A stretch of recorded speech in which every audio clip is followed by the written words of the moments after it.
Hello friends, welcome to our channel. Today we're going to take a look at another horrible case with you. The case of Alice Adams and Tibor Vass.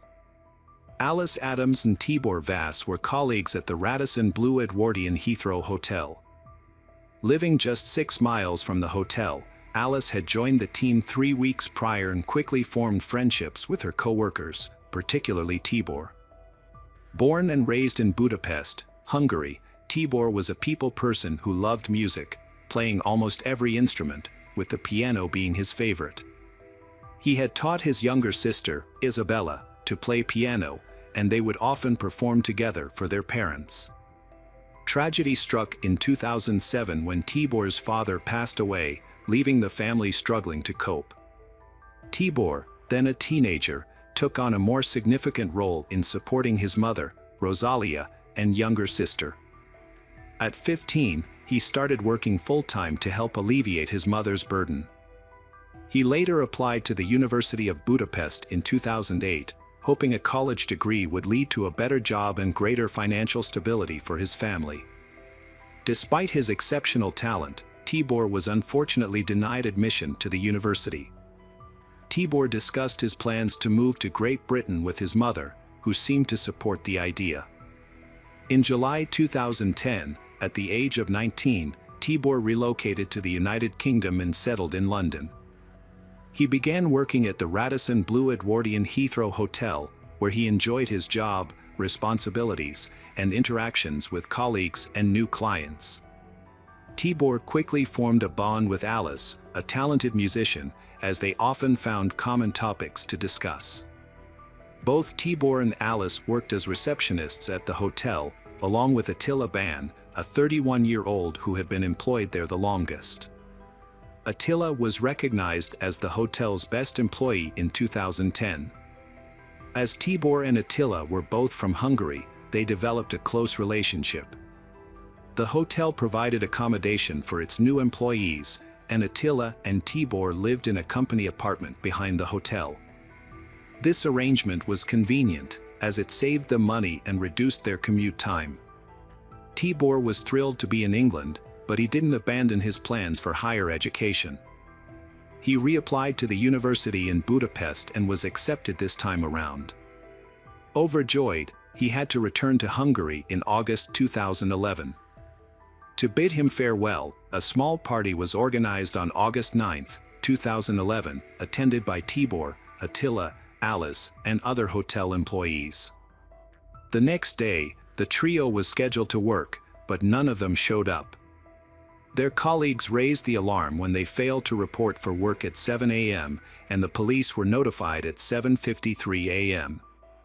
Upon arriving at the house, the police found the door unlocked and the interior quiet. When an officer opened the door, he was met with a disturbing scene. Alice lay on the living room floor, her face covered by a pillow, with 22 stab wounds on her body, as later confirmed by the medical examiners. In the bedroom, Tibor's naked body was found on the bed, having died from 2 stab wounds to the heart. Attila, however, was nowhere to be found. The police surrounded the house to secure the area, and investigators and forensic experts started their investigation. As they examined the crime scene, they discovered that the bed where Tibor's body was found was not where he was actually killed. The bed was too tidy, indicating that Tibor had met his fate elsewhere. It appeared that the perpetrator had initially wounded him, removed his clothes, cleaned his body, and then placed him on the bed. Upon further inspection, the apartment was found to contain empty alcohol bottles and illicit substances, suggesting that they had been used during a party. Police officers thoroughly searched the house, the surrounding area, and the attic for Attila Ban, but he was nowhere to be found. His personal belongings, including his papers, were still in the apartment. As a result, Attila became the prime suspect in the investigation. While forensic experts continued to analyze the crime scene, investigators began questioning Attila's co-workers at the hotel. The staff reported that Attila had taken a particular interest in Tibor, a new employee from the same country, immediately showing him around and helping him settle in. Attila even went so far as to adjust his work schedule to match Tibor's. Tibor was a young and attractive man who attracted a lot of female attention. However, investigators discovered that Attila had romantic feelings for Tibor, which he openly expressed. According to the hotel staff, Tibor had rejected Attila's advances, making Attila unhappy. Things took a turn for the worse when Alice joined the hotel staff 3 weeks before her death, and Tibor started paying attention to her. Attila became jealous, despite knowing that Tibor was only interested in women. The investigation raised an important question: could Attila have committed the murder out of jealousy and unrequited love? A disturbing Facebook post from Attila, made before the police discovered the bodies, suggested that he was indeed involved. At 6:23 a.m., Attila had posted, "I would like to wake up from that nightmare." Friends commented on the post, expressing their concern, but Attila never responded. This message further solidified the investigators' suspicions that Attila Ban was responsible for the deaths of his colleagues. The number of stab wounds provided a clear indication of what had transpired. Alice sustained 22 stab wounds, while Tibor was stabbed only twice. Furthermore, the positioning of the victims was telling. Alice was found on the floor with a pillow over her face, while Tibor was discovered on the bed. When investigators spoke with the other people who had been at the apartment earlier that night, they learned that Attila, Tibor, and Alice had been the only ones left behind. This suggested that the tragic events had unfolded after the others had left, in the hours leading up to dawn. The news of Alice's death sent shockwaves through the families of both the victim and the perpetrator.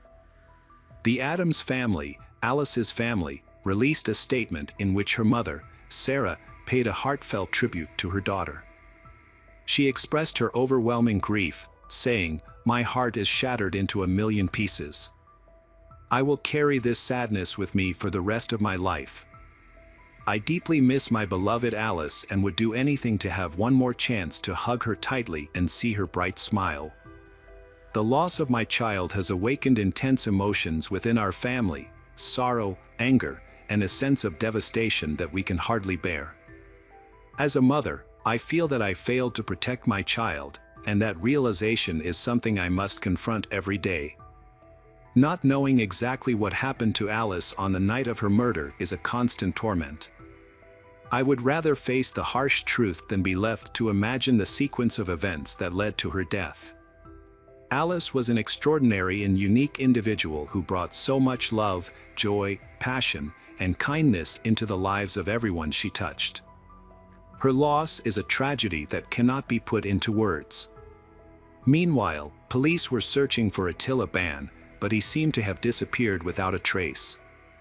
When they attempted to track his phone, they found that it was transmitting signals from the same area as the hotel, which was unusual. It was later revealed that Attila was actually much closer than anyone had suspected. After spending 2 days examining the crime scene, the investigative team left the house, only to have the forensic team return later to conduct additional tests. Upon re-entering the house, they found that the door they had left unlocked was now locked from the inside. Inside the room, they discovered Attila Ban lying on the bed, intoxicated and wounded after attempting to harm himself with scissors and a knife. The investigators questioned Attila, but he responded bizarrely, using gestures to convey his thoughts. He was then taken to the hospital for medical attention. Unbeknownst to the investigators, Attila had created a hiding space within the sofa bed where Tibor Vass's body was found. To create this makeshift hiding spot, he had made a slit in the bed's base, grabbed a phone, several bottles of water, and climbed inside. Throughout the investigation, Attila had been secretly watching and listening to the police through the holes he had made. Attila Ban was arrested at the hospital as the main suspect in the crime. His trial began on July 9, 2012, and during the proceedings, details of the heinous crime were revealed. The party had escalated out of control after Tibor, Alice, and Attila were left alone in the apartment. Prosecutors confirmed that there was a consensual physical encounter between the three, with DNA evidence found on Miss Adams' body. The evening took a devastating turn. Attila claimed to have no memory of the events that followed, only recalling waking up the next morning to find Alice and Tibor lifeless. Overcome with guilt and remorse, he considered taking his own life but was too afraid to do so alone. The court learned that Attila had been consumed by jealousy towards Tibor, particularly after a team-building event where he had thrown a tantrum because Tibor was in a photograph and he was not. The situation worsened when Attila discovered that Tibor had been accepted into a university program in Hungary and would be leaving the UK soon. The final trigger was likely witnessing Tibor and Alice kissing, which sent Attila into a fit of rage, ultimately leading him to take the lives of his two friends. Prosecutor Richard Whittam revealed in court that Attila Ban was discovered naked on a single bed, with injuries to his wrists, forearm, and neck. It was later found that he had been hiding in the base of a double bed. Remarkably, he had managed to conceal himself and remain undetected throughout the entire investigation, including the pathologist's examination, the removal of the bodies, and the crime scene examiner's investigation. When questioned about the oversight, Detective Inspector John Finch defended the police, stating that it would be impractical and potentially damaging to lift up every bed in search of people. He explained that this could result in the loss of crucial forensic evidence and was not a standard procedure in such cases. Rosalia, the mother of Tibor Vass, paid a heartfelt tribute to her son, remembering him as a friendly, outgoing, and talented young man. She recalled his childhood interests in music, arts, and sports, as well as his passion for photography, which led him to invest in a professional camera with his first paycheck. According to Rosalia, Tibor had many friends in both Hungary and the UK who appreciated his kind and supportive nature. She said that, on August 11th, I received devastating news. My 20-year-old son, Tibor, and his friend Alice, had been murdered. The killer was a shocking revelation, Tibor's own friend, who I had trusted to look out for my son. This friend had personally promised to keep Tibor safe, which made the news even more difficult to accept. Days before the murder, I had taken comfort in knowing that Tibor had found a mature and intelligent friend in London.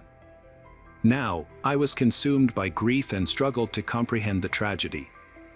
The subsequent police investigation and trial only added to my suffering, forcing me to relive the horrors of that fateful night. The pain and loss my family experiences will stay with us for the rest of our lives. The perpetrator, Attila Ban, pleaded guilty but claimed he couldn't recall the details of the crime. On July 18, 2012, the jury delivered a guilty verdict after just 5 hours of deliberation. A month later, on August 17, Attila Ban was sentenced to 2 life terms. He will have to serve 26 years before being eligible for parole. Hello friends, welcome to our channel. Today we're going to take a look at another horrible case with you, the case of Joseph Saunier. Joseph Saunier was born in 1955 to a respected family of doctors in Shreveport, Louisiana. From a young age, he aspired to follow in his family's footsteps and become a skilled doctor. He earned a Bachelor of Science in Medical Science from the University of Baton Rouge in 1976. Joseph then applied to Louisiana State University in Shreveport and began working at Parkland Hospital in Dallas, Texas.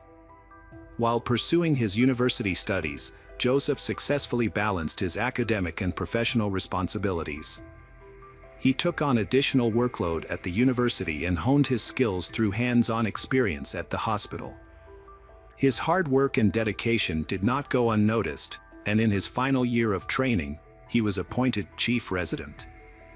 After completing his studies, Joseph specialized in pathologic anatomy and went on to become a respected pathologist and laboratory director in Lubbock, Texas. However, his personal life was marked by tragedy, including the loss of she he loved. Joseph's 27-year marriage, which he had considered happy, ended in divorce when his wife fell in love with another man. Despite his own heartache, Joseph accepted her decision and agreed to the divorce, believing that he loved had found happiness with someone else. Joseph was a man of strong character, nobility, and responsibility. Even after his divorce, he maintained a warm relationship with his ex-wife, Becky, and continued to support their 2 sons. This showed his resilience and strength in the face of adversity. When Becky tragically died at the hands of her new husband 2 years later, Joseph was shocked. He often thought back to their family years and mourned the loss. However, he remained a source of strength for his family. He took care of all the organizational and funeral expenses and helped his sons cope with the trauma. The tragedy had a profound effect on Joseph, who initially coped by immersing himself in his work and raising his sons. Later, he chose to start fresh in a new city with a new partner, relocating from Dallas to Lubbock, Texas in 2007. There, he took on the role of chief pathologist at Covenant Health System. Joseph sought a new hobby and enrolled in a local dance studio. The classes not only brought him joy but also provided opportunities to meet new people, including women. One warm summer evening, Michelle Tina walked into the dance class, and Joseph was immediately captivated. Michelle, with her elegance, great sense of humor, and sparkling eyes, lit up the room. Joseph, 57, knew right away that she was someone special. Michelle, 47, was equally taken with Joseph. She admired his confidence, respectful demeanor, and smooth dance moves. As they paired up to dance, they discovered a perfect harmony. Joseph and Michelle's connection deepened over time. He asked her to start a romantic relationship, and she accepted. Michelle had a captivating presence that inspired Joseph to make significant life changes. Leaving Amarillo, Joseph's new lover, Michelle, was escaping the fear and anxiety caused by her involvement with Thomas Dixon, a married plastic surgeon and owner of a private clinic. Their relationship began in 2008 when Michelle visited Thomas's clinic for Botox injections, initially starting as a friendly interaction that progressed into a romance. As a successful and independent woman, Michelle had built a career as an NFL executive and raised 4 grown children. She was free from obligations and didn't need anything from anyone. In contrast, Thomas was trapped in a 20-year marriage and began leading a double life to be with Michelle. When Thomas's wife discovered the affair, she filed for divorce, ending their 2-decade-long marriage. Thomas was so consumed by his infatuation with Michelle that he barely noticed the significant change in his life. He separated from his wife to be with Michelle, who had never expressed a desire to marry him. Thomas tried to get Michelle's attention, but his pressure tactics only scared her away. She realized he was manipulative and controlling, so she ended their relationship in 2010. Despite the breakup, Thomas continued to pursue Michelle. Thomas' obsession became overwhelming, causing Michelle to move away to escape his influence. She settled in Lubbock, where she met Joseph Saunier and started a new life. They quickly hit it off, and their relationship blossomed into true love. Joseph's family and friends welcomed Michelle with open arms, and he showered her with gifts and attention. He took her on trips, to fine restaurants, and to exclusive clubs. When Joseph realized he had found the one, he proposed to her in Los Angeles, surrounded by his entire family. At that moment, 47-year-old Michelle was deeply infatuated with her new partner, Joseph. Her social media was filled with daily declarations of love for him. As a result, her former lover, Thomas Dixon, became aware of her new relationship and was emotionally shaken to learn that Michelle had moved on and was planning to marry Joseph. Thomas realized he couldn't win Michelle back but still proposed rekindling their past romance, suggesting they become lovers again. However, Michelle firmly rejected his proposal and informed Joseph about the situation. As time passed, Michelle and Joseph began to feel like they were being watched. They even caught a glimpse of what appeared to be a camera flash through their backyard window, but initially didn't think much of it, underestimating the severity of the situation. Things took a turn for the worse on July 11, 2012. A landscaper arrived at Joseph's home to discuss a remodeling project and was unable to reach Joseph. When he found an open door, he cautiously entered the house, finding it in disarray with a bullet hole near the entrance, suggesting a possible intruder. Upon searching the premises, the landscaper discovered the body of Joseph Saunier in the garage. Joseph had multiple stab and gunshot wounds. Believing the perpetrator might still be in the area, the landscaper left the house and called for emergency assistance. At 2:48 p.m., police received the call and immediately sent several patrol cars to the scene. Responding officers confirmed the identity of Joseph. A bottle with a hole shot through the bottom was discovered at the scene, suggesting that it had been used as a makeshift silencer for a gun. A forensic team was called in to collect evidence, which included the bottle and blood samples. The perpetrator seemed to have been careless, leaving behind a significant amount of evidence. The DNA from the bottle and blood samples were sent to a lab for analysis. Neighbors who were interviewed by detectives reported that they didn't see or hear anything suspicious. Unfortunately, there were no nearby CCTV cameras to capture the incident. According to the investigation, the perpetrator entered the house through a large window overlooking the backyard, which made the attack unexpected. The attacker confronted Joseph in the dining room and shot him. The wine bottle was likely used as a makeshift silencer at this point. Despite being shot, Joseph was still alive and made his way to the garage, where the attacker caught up with him and stabbed him multiple times. The autopsy revealed that Joseph had suffered 5 gunshot wounds and 11 stab wounds. The evidence suggested that the murder was not a random act, but the killer's identity and motive remained unknown. The investigation focused on Joseph's close friends and family. Michelle reported that she and Joseph had experienced strange occurrences in the months leading up to the murder. She believed that Joseph was being stalked and had seen a suspicious person lurking around his house. Joseph had also received persistent and unsettling phone calls and texts in the days before his death. Officers verified the information, but they suspected that the calls and messages were from other women Joseph was involved with. Since witnesses reported that Joseph was in contact with multiple women at the same time, investigators asked Michelle if she knew about these other women. Michelle claimed she was unaware of them. Joseph's sons defended their father, stating that he would never cheat, as it was not in his character. However, investigators continue to explore the possibility of a crime motivated by jealousy. During the next interrogation, Michelle cracked under the pressure, broke down in tears, and admitted that she knew several women who might be involved in the crime. Michelle revealed that several of Joseph's former girlfriends were constantly harassing him. Although he ignored them, they continued to express their disapproval of his upcoming wedding to Michelle. One of these women was a persistent caller and writer from Florida. Another was a nurse and colleague of Joseph, who regularly contacted Joseph. During this interview, Michelle mentioned Thomas Dixon. Until then, Michelle had not linked Thomas to the murder, as he had seemingly moved on with his life after she ended their affair. The police considered Thomas a viable suspect and decided to question him. Thomas willingly talked to the detectives.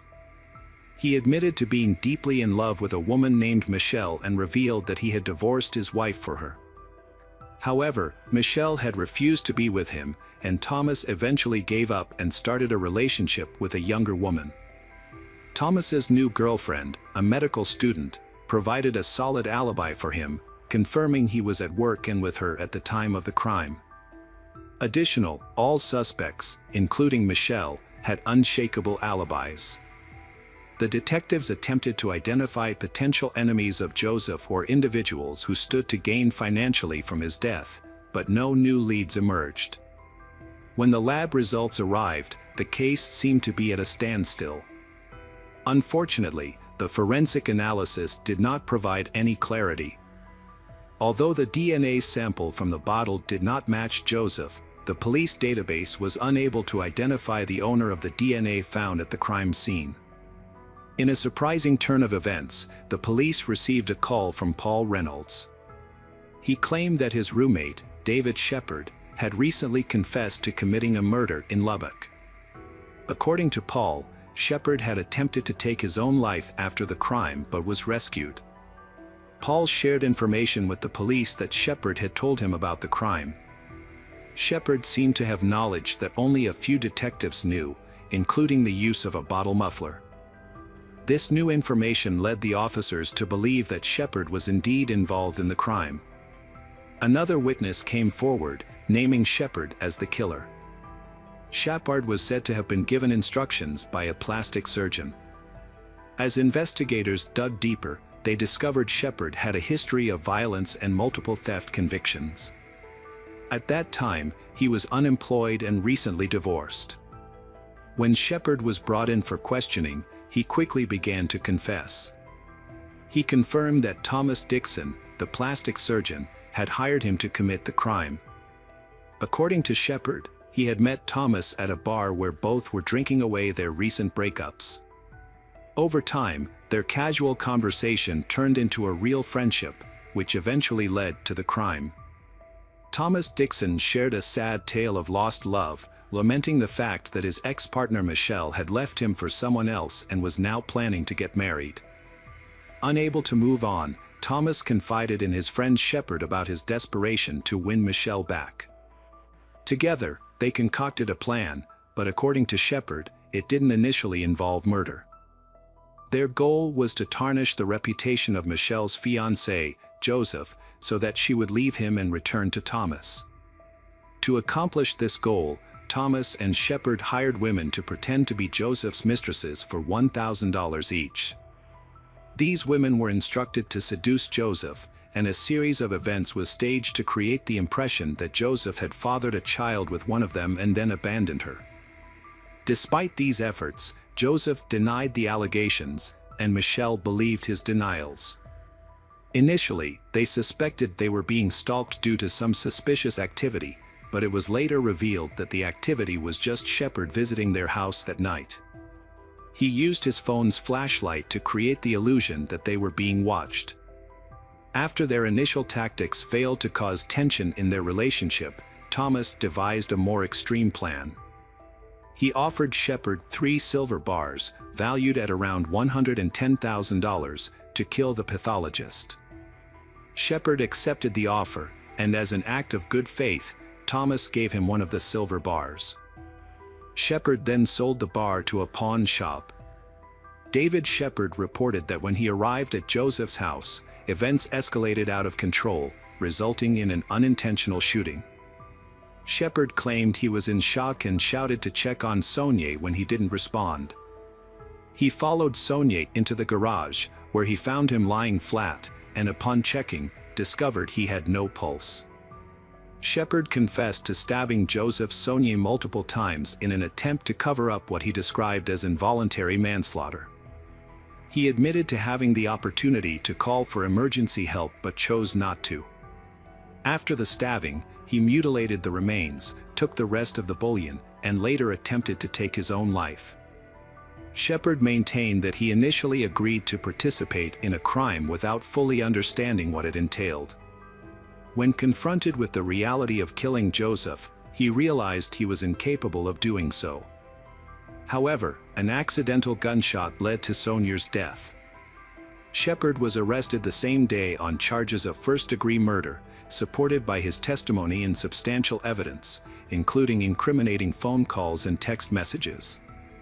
At the initial interview, detectives tried to get Thomas Dixon to confess, but he denied any involvement and requested a lawyer, leading to a lawsuit. Meanwhile, David Shepherd pleaded guilty to his role in the crime and waived his right to appeal, as part of a deal with the prosecutor. He was sentenced to life without parole instead of facing the death penalty. Thomas Dixon, who only had circumstantial evidence against him, pleaded not guilty. However, during the trial, key witness David Shepard unexpectedly testified that he committed the crime alone and that Dixon was not involved. Shepard claimed under oath that the silver bars were meant to invest in a business they were planning to start together. The jury couldn't reach a unanimous verdict, resulting in a retrial. In 2016, the second trial took place, and Dixon was found guilty of first-degree murder, receiving a life sentence without parole. His lawyers appealed the decision, and the judgment was reversed. Dixon was released on $2 million bail, but the case wasn't over. The prosecutor's office sought to have the original sentence reinstated by the state's highest criminal court, and if that failed, a third trial would be held. The prosecutor's office filed the motion on February 11, 2019, which was granted in April 2020. As a result, the bail was revoked, and an arrest warrant was reissued. The Texas Court of Criminal Appeals later overturned the lower court's decision, upholding Thomas Dixon's original sentence. The judge ordered that Dixon must continue serving his life sentence without parole. He is currently imprisoned in La Mesa, Texas. Hello friends, welcome to our channel. Today we're going to take a look at another horrible case with you. The chilling case of Grace Millane. Grace Emmy Rose Millane was born on December 2, 1996, in Wickford, Essex, to her parents Gillian and David Millane. She was the youngest of her three siblings and was known to be a lovely, outgoing, fun-loving, and family-oriented daughter who loved creativity and the arts.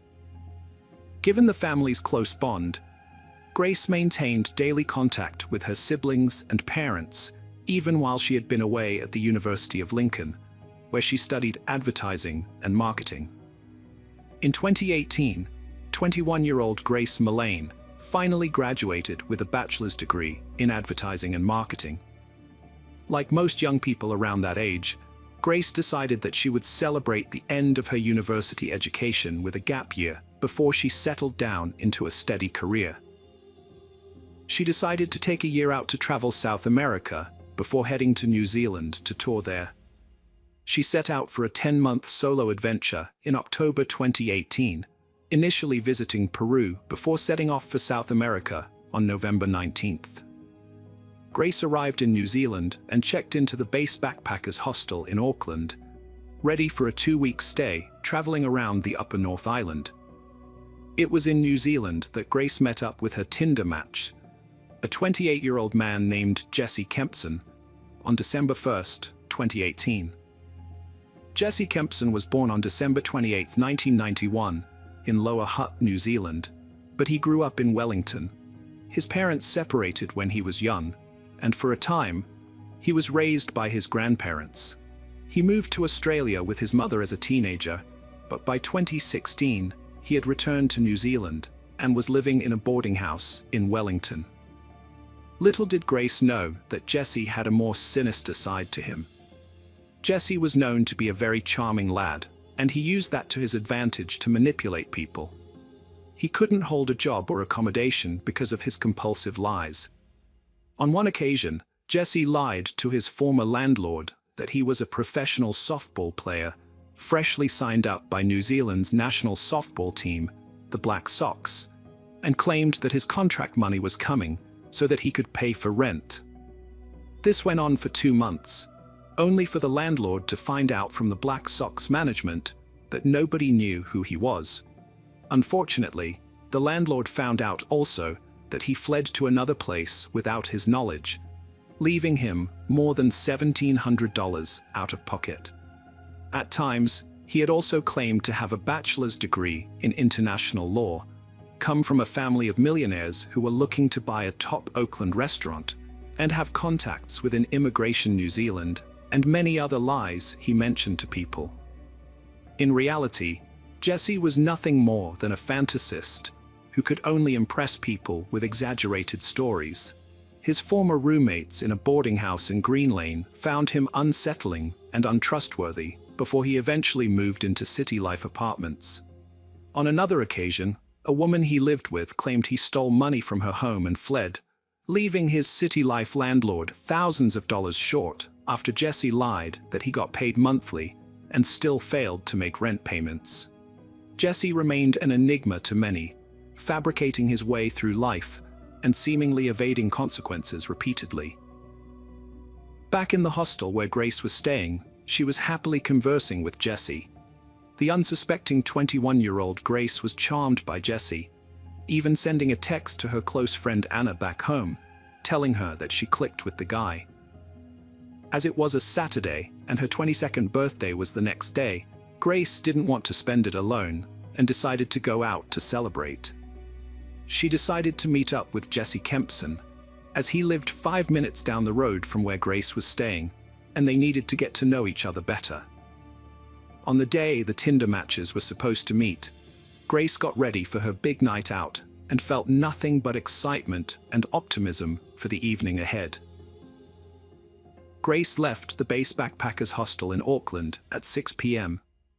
and went into the city center streets, dressed in a black dress and carrying a small handbag, unaware of the tragic turn of events that was about to unfold. The evening appeared to be going well, and the two visited a room with blue-colored walls before leaving together around 9:30 p.m. The next day was Grace's 22nd birthday, but she was not responding to the birthday wishes from her family and friends. This silence caused concern and panic, especially among her family members. It was unusual for Grace, as she would regularly update her family about her trip, bombarding them with details and pictures of her adventures. Grace's parents contacted the Auckland police and reported her as missing on December 5th. The detectives did not initially suspect any foul play, as they learned that Grace had not returned to the hostel on the night of December 1st and thought that perhaps she was staying with some new friends. It did not take long to trace Grace's whereabouts on the night she disappeared, due to the extensive network of CCTV cameras around the city, and the mysterious man she was seen with that night was identified as Jesse Kempson. On the night Jesse was going to meet Grace, he dropped by a local bar, the Bluestone Room, right next to the City Life Hotel where he was living. Jesse was observed consuming 4 bottles of beer half an hour before their scheduled meeting with Grace, appearing solitary in a drinking establishment away from the main commercial area of Milan. Meanwhile, Grace was already at the base of the Sky Tower, the location they had agreed to meet, demonstrating her eagerness to potentially commence a holiday romance. The Sky Tower is very well known in New Zealand's biggest city and is one of the most obvious icons on the city's skyline, visible for miles around, and the focus of many events. Most importantly, it is highly public, and the sort of location where Grace would have felt safer to meet someone. As Jesse arrived, the pair recognized each other almost immediately, and he hugged her as she smiled and moved towards him. Their first stop was a burger restaurant and bar on the first floor of the adjacent Sky City complex. Their entire time together at Sky City was caught on camera, and the footage showed them chatting as they went up on an escalator to Andy's Burger and Bar, where they ordered cocktails from a barman and moved on to a table to talk.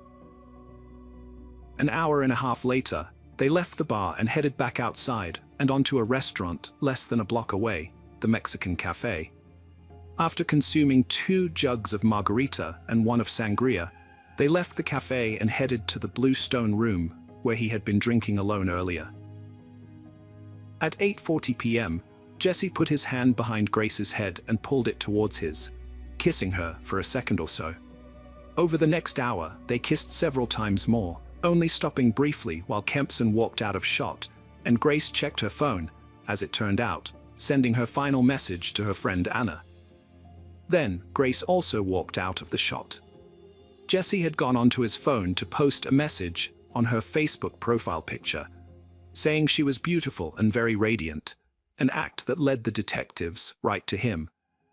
Soon after 9:30 p.m., the footage showed them leaving and heading to the lobby of the City Life Hotel, where they entered the lift. Jesse searched for his keycard as they made their way towards room 308. What happened in room 308 after the couple arrived is unknown, apart from the fact that Jesse murdered Grace. By 1:30 a.m., Grace was found dead inside the room. It is clear that Grace never left the building, and Jesse did not call emergency services or even ask for help when she died. After Grace's death, Jesse carried out several internet searches, which indicated not only how unconcerned he was about her death, but how he was actively planning to conceal it. Using his mobile phone, he searched for information on the most intense fires and the ranges of waiter care. He also searched for the location where he would later try to bury Grace in a shallow grave. The perpetrator then browsed a website to watch videos. Jesse also took 7 intimate photographs of Grace's dead body, including close-ups, manipulating her body to get the shots he wanted. The following morning, with Grace still lying dead in room 308, he texted another woman he had met on Tinder, trying to arrange a date for later that day. Shortly after, he was again captured on CCTV footage, moving from his room to a leisure store to purchase a suitcase, and then to a supermarket to acquire some cleaning supplies. He then rented a red Toyota hatchback vehicle, and as Grace lay deceased in his hotel room, he departed in the afternoon to meet up with the woman he had been exchanging text messages with earlier in the day at a bar named Rory, located in the fashionable Ponsonby suburb. Soon after meeting him at the Rory bar, he told her that all his friends were police officers and that his closest friend was coming to New Zealand to be a Crown prosecutor. When they discussed a murder trial she had once attended, he told her it was crazy how people can make one wrong move and go to jail for the rest of their lives. He then went on to say that he had heard about a guy who asked his girlfriend to have rough sex, but it had gone wrong and she had died in the process, which made the woman uncomfortable. Jesse continued with his lies for the rest of the conversation, and she became increasingly uneasy. When she left the bar, despite her anxiety, Jesse later texted her asking for another date, which she turned down. After he returned to his room around 5:45 p.m. on December 2nd, he hired a rug doctor machine to thoroughly clean the carpet, telling the shopkeeper he needed it to remove a red wine stain. Later, he parked his rental car outside the hotel, retrieved a trolley from the reception, went upstairs, and came back with the trolley, which was now carrying 2 large suitcases, one of which matched the one he had purchased earlier. He loaded the cases into the car and moved it to a nearby car park. The silver suitcase contained Grace's body, while the second case was used as a cover to avoid suspicion. Throughout the day, the CCTV revealed he changed his clothes repeatedly.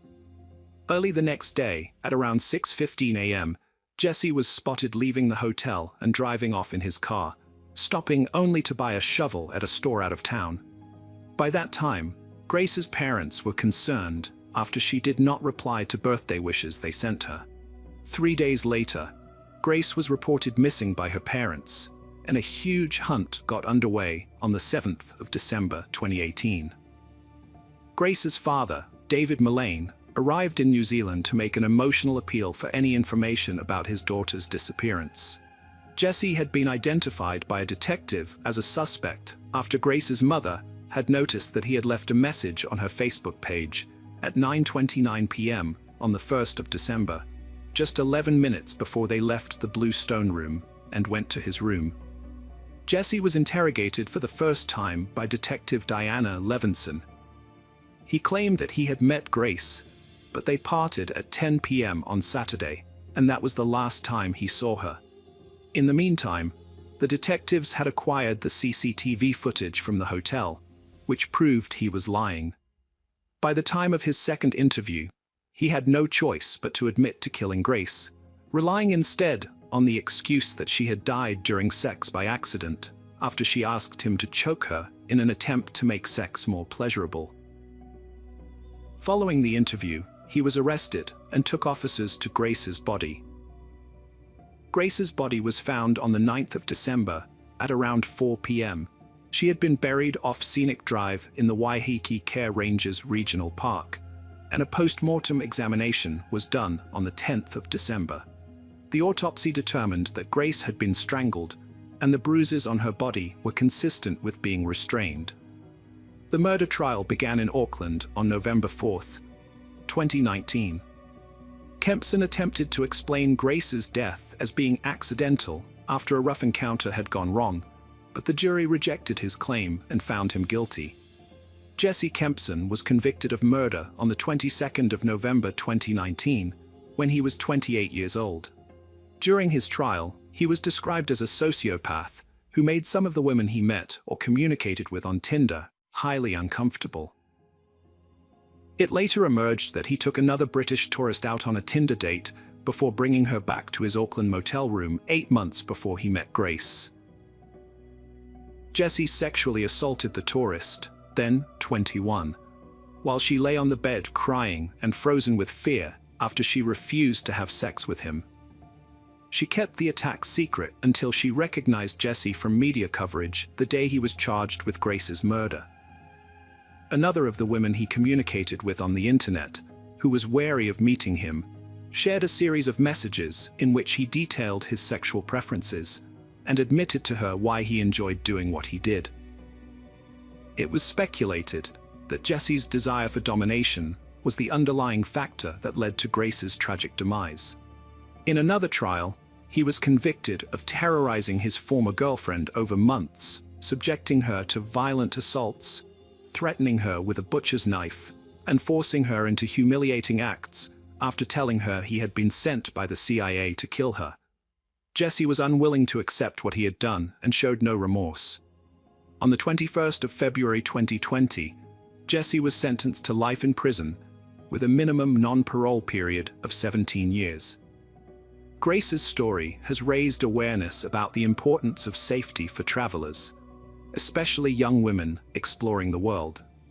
It has sparked initiatives and support networks to empower individuals and enhance safety measures. As we remember Grace, we honor her memory by advocating for safer travel experiences and raising awareness about the risks that travelers may face. Her legacy serves as a reminder that no one should experience harm while exploring the world.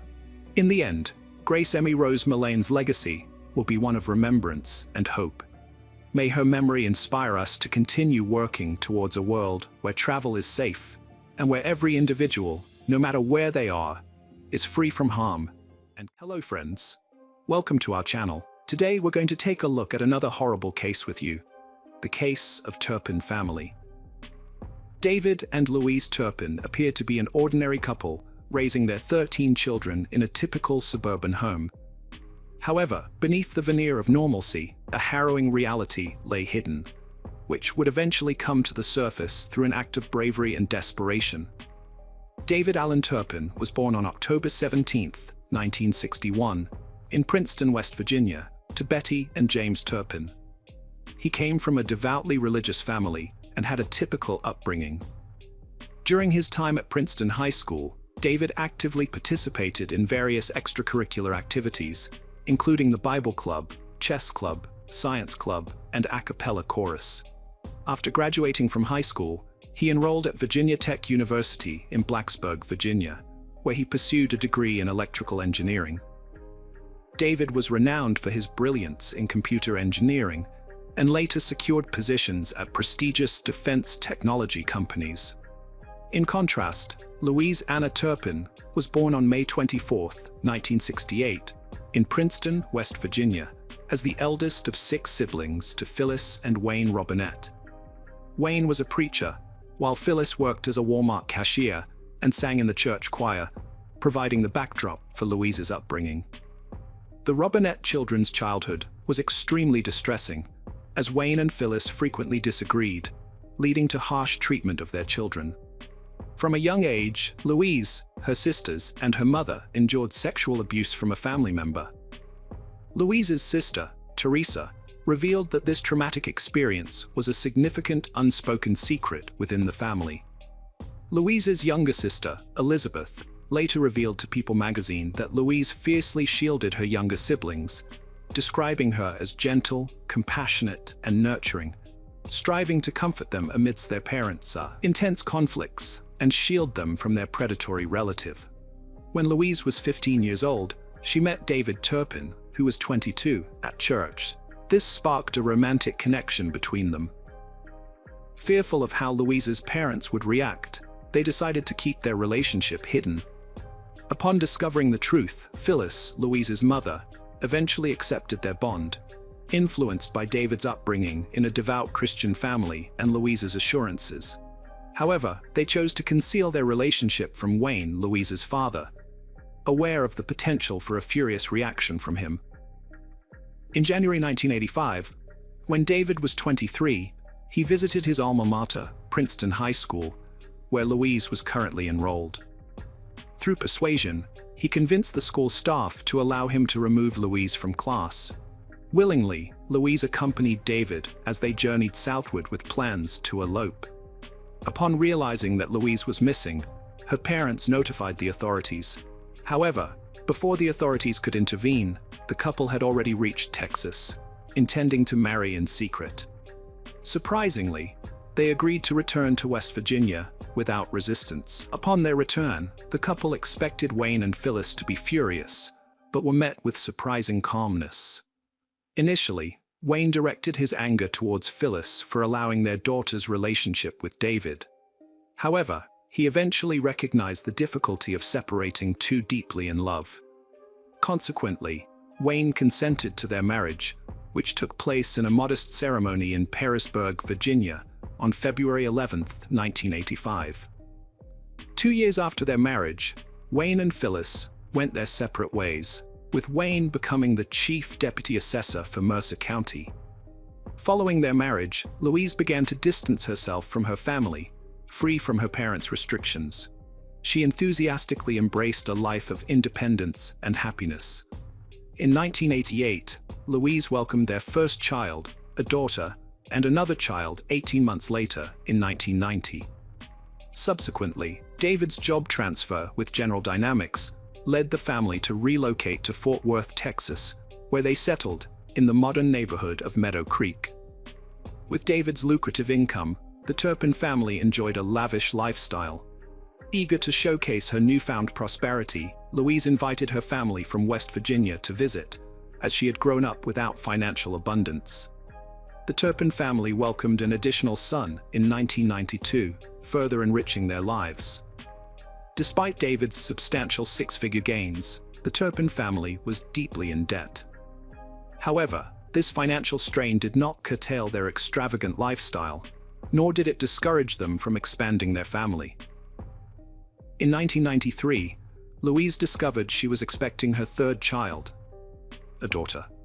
Her family continued to visit the Turpin residence annually, unaware of the family's financial troubles. In 1994, the eldest daughter of the Turpin family began her first grade at Meadow Creek Elementary. She presented herself with greasy and disheveled hair, soiled attire, and a noticeable lack of regular hygiene, which subjected her to ridicule from her peers. In 1995, the Turpin family welcomed another son. The following year, they embarked on a vacation to visit Louise's family, despite their precarious financial situation. In 1996, Louise's sister Elizabeth accompanied the Turpin family back to Fort Worth for the summer holidays. During their return journey, the family made a stop at a casino in Louisiana, where Louise and David engaged in gambling, which made Elizabeth feel uncomfortable. While staying with the Turpin family, Elizabeth was shocked to uncover the family's deeply unsettling dynamics. David and Louise exhibited a marked absence of affection towards their children, and their children's lives were permeated by strict control. Furthermore, Elizabeth found David's behavior particularly distressing, as he would intrude on her privacy by entering the bathroom and watching her while she showered. In May 1997, the Turpin family welcomed their fifth child. By September of the same year, concerns regarding the hygiene of the eldest daughter escalated, coupled with troubling indications that suggested possible instances of sexual abuse. In 1998, the family expanded once again with the arrival of their sixth child. Despite David's lucrative job, the family's finances continued to deteriorate due to their regular gambling habits.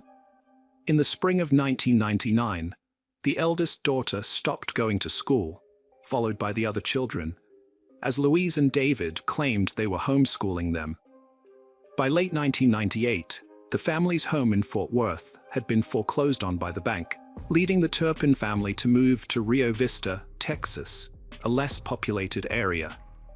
Their new residence was kept in a terrible condition, which must have deeply disturbed the new owners. Between 2001 and 2007, the Turpin family had 5 more children.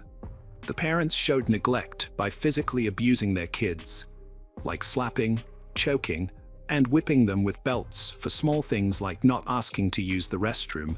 The children were allowed to bathe only once a year, even though the parents bought tasty food.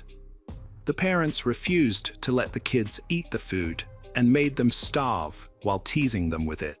Instead, the kids were given cheap frozen meals, leading to malnutrition and stunted growth, pale skin, and looking younger than they were. The kids also lacked social interaction and were mentally abused, which affected their thinking abilities. In 2004, the Turpin family moved to a nicer trailer home, leaving behind their old house in Rio Vista because it was in bad shape, with a lot of trash and dead rats, making it unlivable. In 2008, during a conversation with her sister Teresa, 40-year-old Louise shared some shocking news that left Teresa completely surprised. Louise admitted that she and David no longer went to church, which was a big change from how they were raised in very religious households. Instead, the Turpin couple had started following Satanism and were doing things like using Ouija boards. Louise also mentioned that they were into swinging, where they had sexual encounters with other couples while leaving their younger kids at home with the older ones. Surprisingly, Louise was the main one involved in these activities, with David supporting her by giving her rides and waiting for her. Teresa was deeply troubled by how much her sister had changed from being caring and responsible to someone unrecognizable. The Turpin family moved to Marietta and often visited Disneyland, creating happy family memories in matching clothes. Louise made sure to send these photos to her family, with whom she had stopped communicating through Skype and limited access to the kids. These pictures were the only way her family knew the kids were seemingly happy, despite looking thin. It was clear that the Turpin couple were obsessed with Disneyland, as shown by their frequent visits and the importance they placed on taking photos of the experiences. In 2014, the Turpin family relocated to Paris, California, about 20 miles north of Marietta. At that time, the abuse against the children had become extremely violent. David and Louise started tying the children to their beds with ropes. If a child tried to escape, they would use chains and padlocks instead of ropes. The children were kept locked in their room for about 20 hours every day, surrounded by a bad smell. In 2015, the family had their 13th and last child. Soon after, they all went on a trip to Las Vegas to celebrate David and Louise's 30th wedding anniversary. Instead of a lavish celebration, the couple chose to renew their vows at the Elvis Chapel, highlighting the stark difference between their public image and their abusive behavior towards their children. The 17-year-old girl bravely sought help by reporting abuse to the authorities. She escaped through a window, contacted the police using her phone, and detailed the terrible living conditions and abuses endured by her and her siblings. She had photographic evidence and waited for law enforcement to arrive. When the police arrived at the location, they saw a very skinny and weak person who looked like a child around 10 years old. The person showed the police some very incriminating photos from inside the house. The child led the police to the front door, where Louise, who seemed confused, was waiting. She was unaware that the dark secrets of the family were about to be exposed. Inside the house, the police were hit with a terrible smell that made it hard to even breathe. They pushed on and found something shocking. 3 of the younger children were tied up to their beds. The whole house was incredibly dirty and filled with trash, and the children didn't even have access to a bathroom. The police quickly took the younger children to Riverside University Medical Center and the adult children to Corona Regional Medical Center for evaluation and treatment. On January 14, 2018, David and Louise Turpin were arrested on suspicion of child abuse and torture. Just 4 days later, they were charged with multiple counts including torture, abuse of a dependent adult, child abuse and neglect, false imprisonment, and David Turpin faced an extra charge of a lewd act with a child under 14. Among the children, the 2-year-old stood out as the sole one without any visible signs of abuse or torture. In addition to the mentioned abuses, the Turpin couple subjected the children to further cruelty, such as throwing them downstairs, resulting in nerve damage from prolonged physical mistreatment. Additionally, the children lacked fundamental life knowledge, including a basic understanding of medicine, despite the Turpin couple purchasing toys, which they prohibited the children from playing with. Furthermore, the children were forced to stay awake until the early hours of the morning, typically until 4 or 5 a.m., and were not permitted to go to bed before then. On January 24, 2018, the judge imposed a restriction on David and Luis, preventing them from interacting with the children for 3 years, with communication allowed only through their legal representation. Subsequently, on June 21, 2018, there was enough evidence to take the Turpin couple to trial. Finally, on February 22, 2019, David and Louise changed their pleas to guilty for a total of 14 charges, which included torture, abuse of a dependent adult, false imprisonment, and child endangerment. During the court proceedings, the parents reunited with their children, and it was clear that the children had forgiven them and still loved them. Each child expressed their love and well wishes for their parents, and shared that they were doing well in their own lives. David and Louise were emotional and apologized for their past actions, expressing their love for their children and wishing them success in life. The Turpin couple was sentenced to life in prison with the possibility of parole after 25 years. Louise, who is 53 years old, is eligible for parole in 2037, while David, who is 60 years old, is also eligible for parole in the same year. The Turpin family abuse case shocked the community, prompting reflection on how such atrocities could go unnoticed for so long. The community came together to help the survivors in their journey to healing. This serves as a reminder to be vigilant, compassionate, and protective of the vulnerable. Hello friends, welcome to our channel. Today we're going to take a look at another horrible case with you.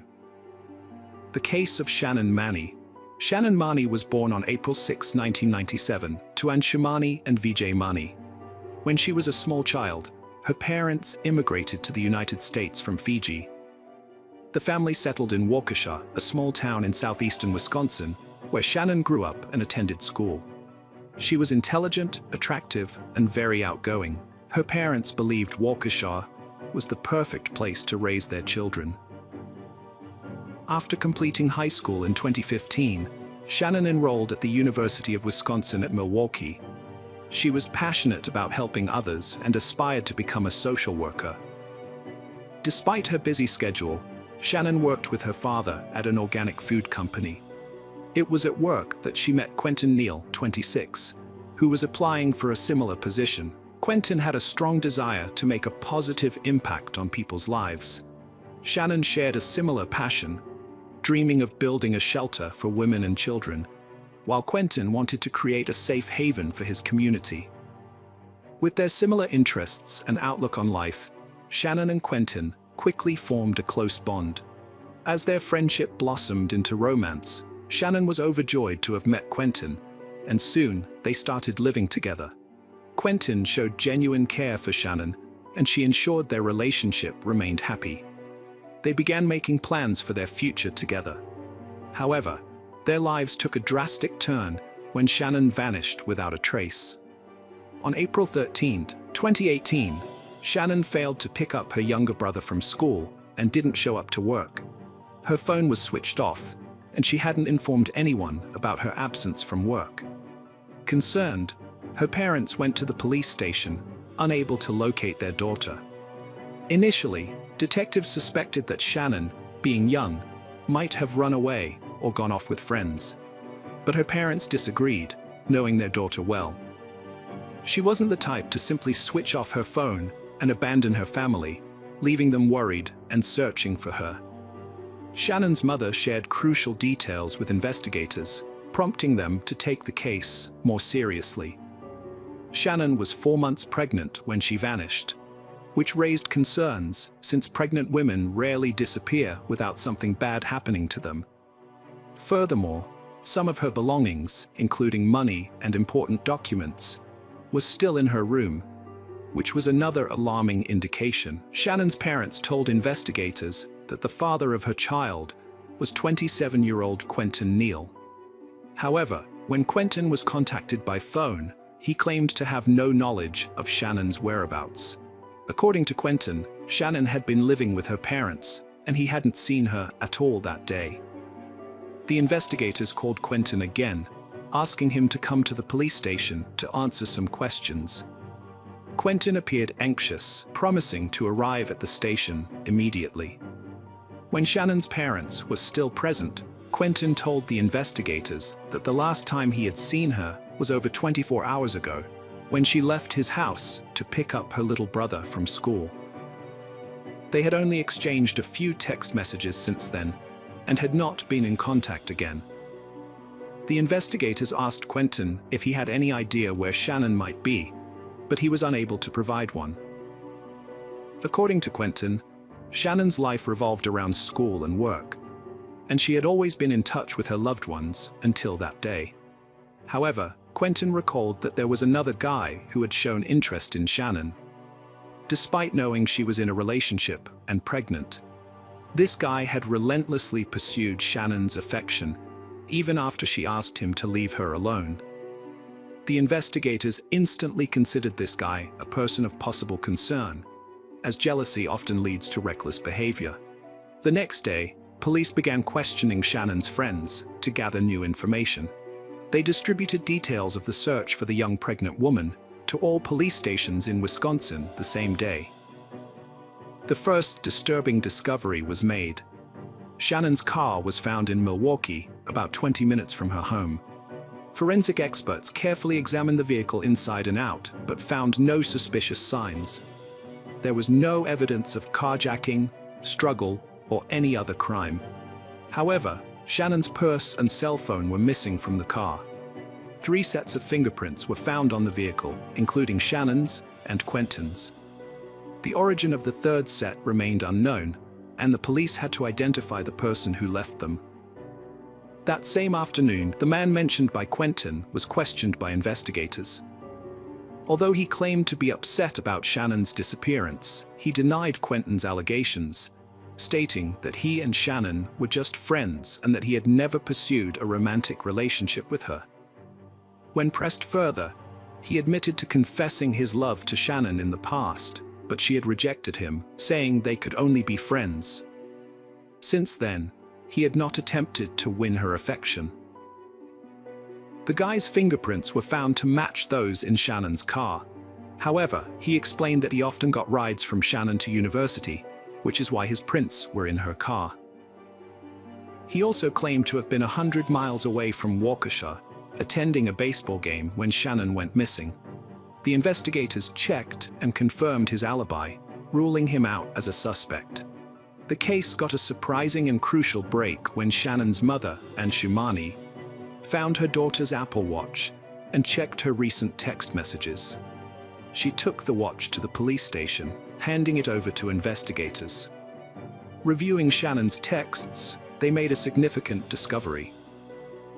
Despite Quentin's claim that he hadn't met Shannon on the day she vanished, the texts showed they had arranged to meet up that day. This meant Quentin had lied to the investigators and Shannon's parents, making him the prime suspect. While examining Shannon's watch messages, investigators uncovered cracks in her relationship with Quentin. They found texts revealing Quentin's abusive behavior towards the pregnant mother. This revelation shocked Shannon, who had been unaware of her lover's true nature. Quentin apologized profusely, begging her not to leave him. Shannon proposed they take a break from each other. The investigators' suspicions grew, fueled by Quentin's troubled past. He had a criminal record, having recently been released from prison after serving time for robbery. He had multiple arrests for assault and other misdemeanors. Shannon's parents had also grown wary of Quentin, noticing their daughter's persistent depression. Moreover, Quentin exhibited emotional instability regarding the unborn baby, further solidifying the investigators' doubts about his character. After Shannon informed her parents about her pregnancy, they arranged a meeting with Quentin, during which he assured them that he would take care of both Shannon and the baby, claiming he had always wanted to have children. However, a few days later, according to Anshimani, Quentin sent Shannon some disturbing texts, contradicting his earlier promise and stating that he didn't want the baby. He even suggested that Shannon should consider having an abortion. The police attempted to track Shannon's cell phone and discovered it was last active in the afternoon of April 13th, near Quentin's residence. Shannon's mother noticed severe bruising on her arms and inquired about the cause. Shannon broke down in tears and revealed that Quentin had physically assaulted her, punching her with his fists while she was in her vehicle. Despite her parents' warnings to end the relationship, Shannon eventually forgave Quentin and resumed dating him.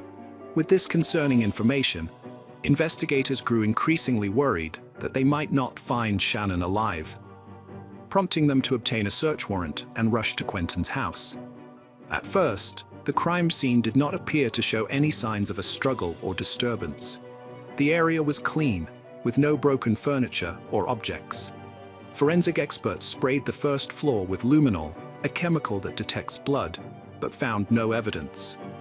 However, when they applied the same test to the basement, the walls and floor glowed, indicating the presence of blood. The numerous marks found at the scene strongly suggested that Shannon was likely no longer alive. Quentin Neal was arrested and taken into custody. Before questioning him, investigators reviewed the contents of his phone and discovered that he had recently searched online for ways to remove evidence of a crime using a lye chemical.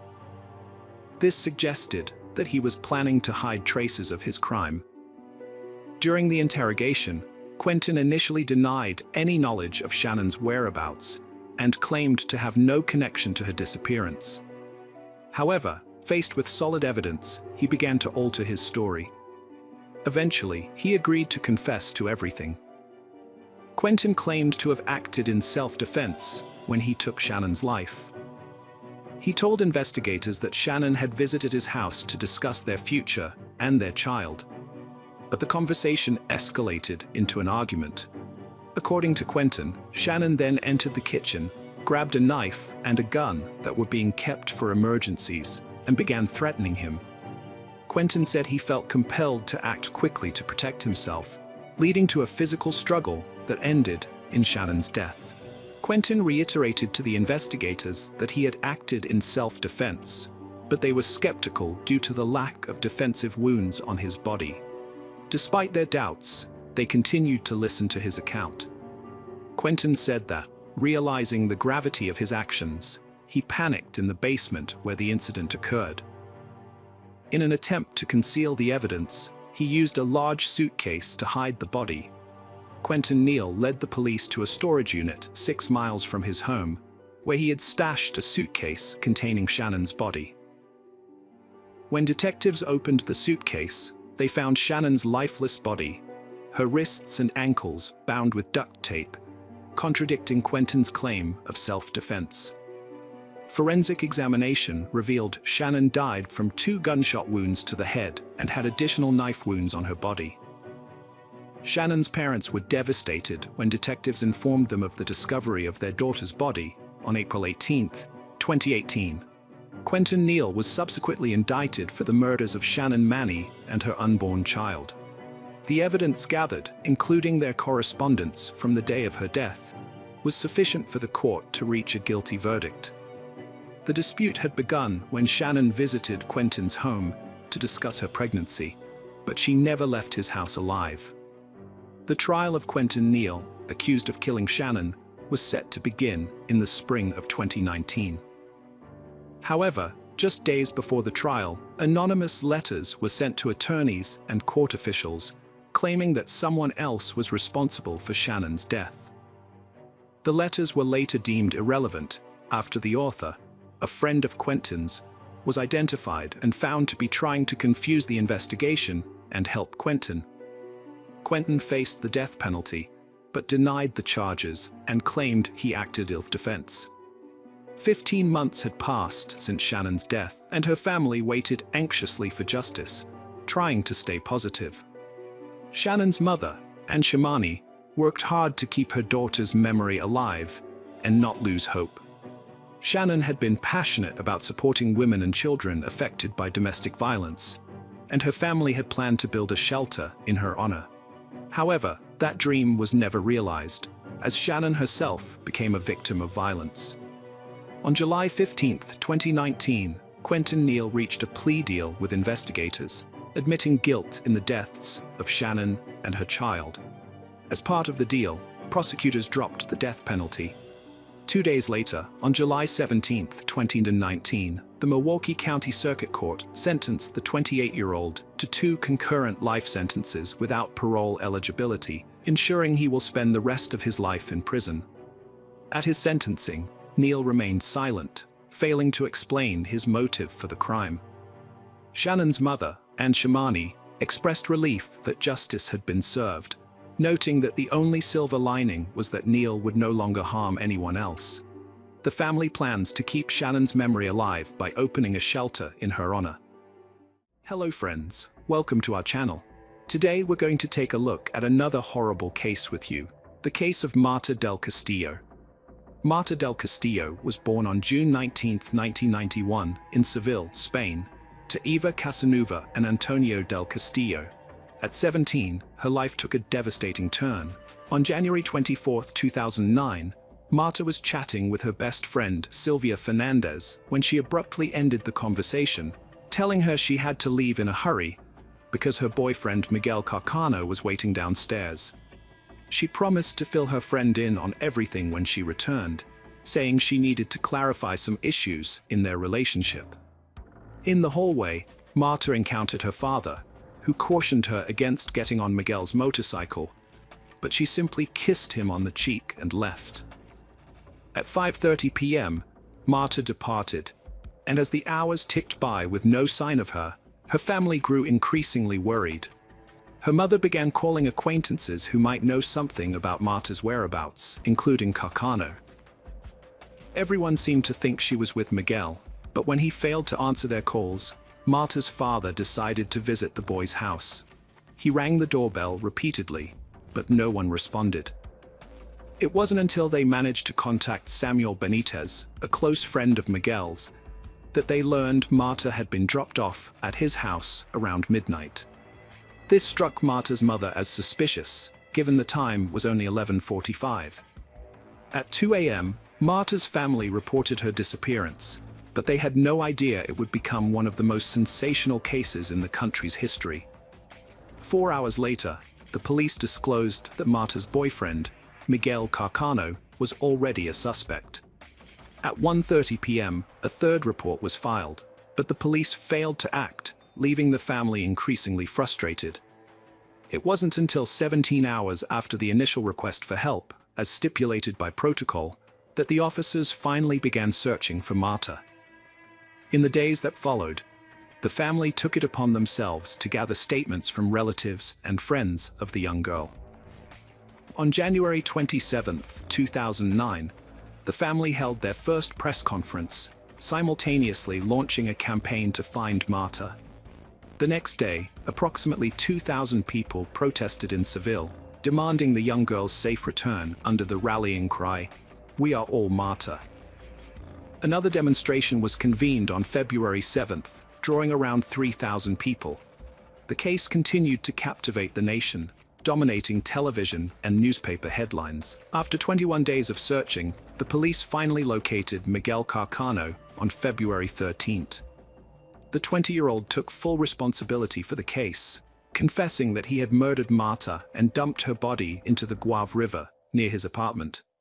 He also revealed a crucial detail: he did not act alone. He identified Samuel Benitez as one of his accomplices, claiming Benitez had helped dispose of the body. Benitez accepted culpability. Later, Miguel implicated Javier Garcia Marin, a troubled miner known as El Cuco, and Francisco Delgado, his brother, as well as his girlfriend Maria Garcia, as co-conspirators. All five were arrested. The subsequent interrogations yielded a wave of contradictions, while a thorough search for Marta's body in the river was simultaneously launched. On February 16th, Carcano repeated his statement before a judge, in contrast to his friend Samuel, who distanced himself from the case, denying any involvement in Marta's murder and attributing his earlier confession to police pressure on March 18th. Miguel Carcano requested to revise his statement, altering his account of events.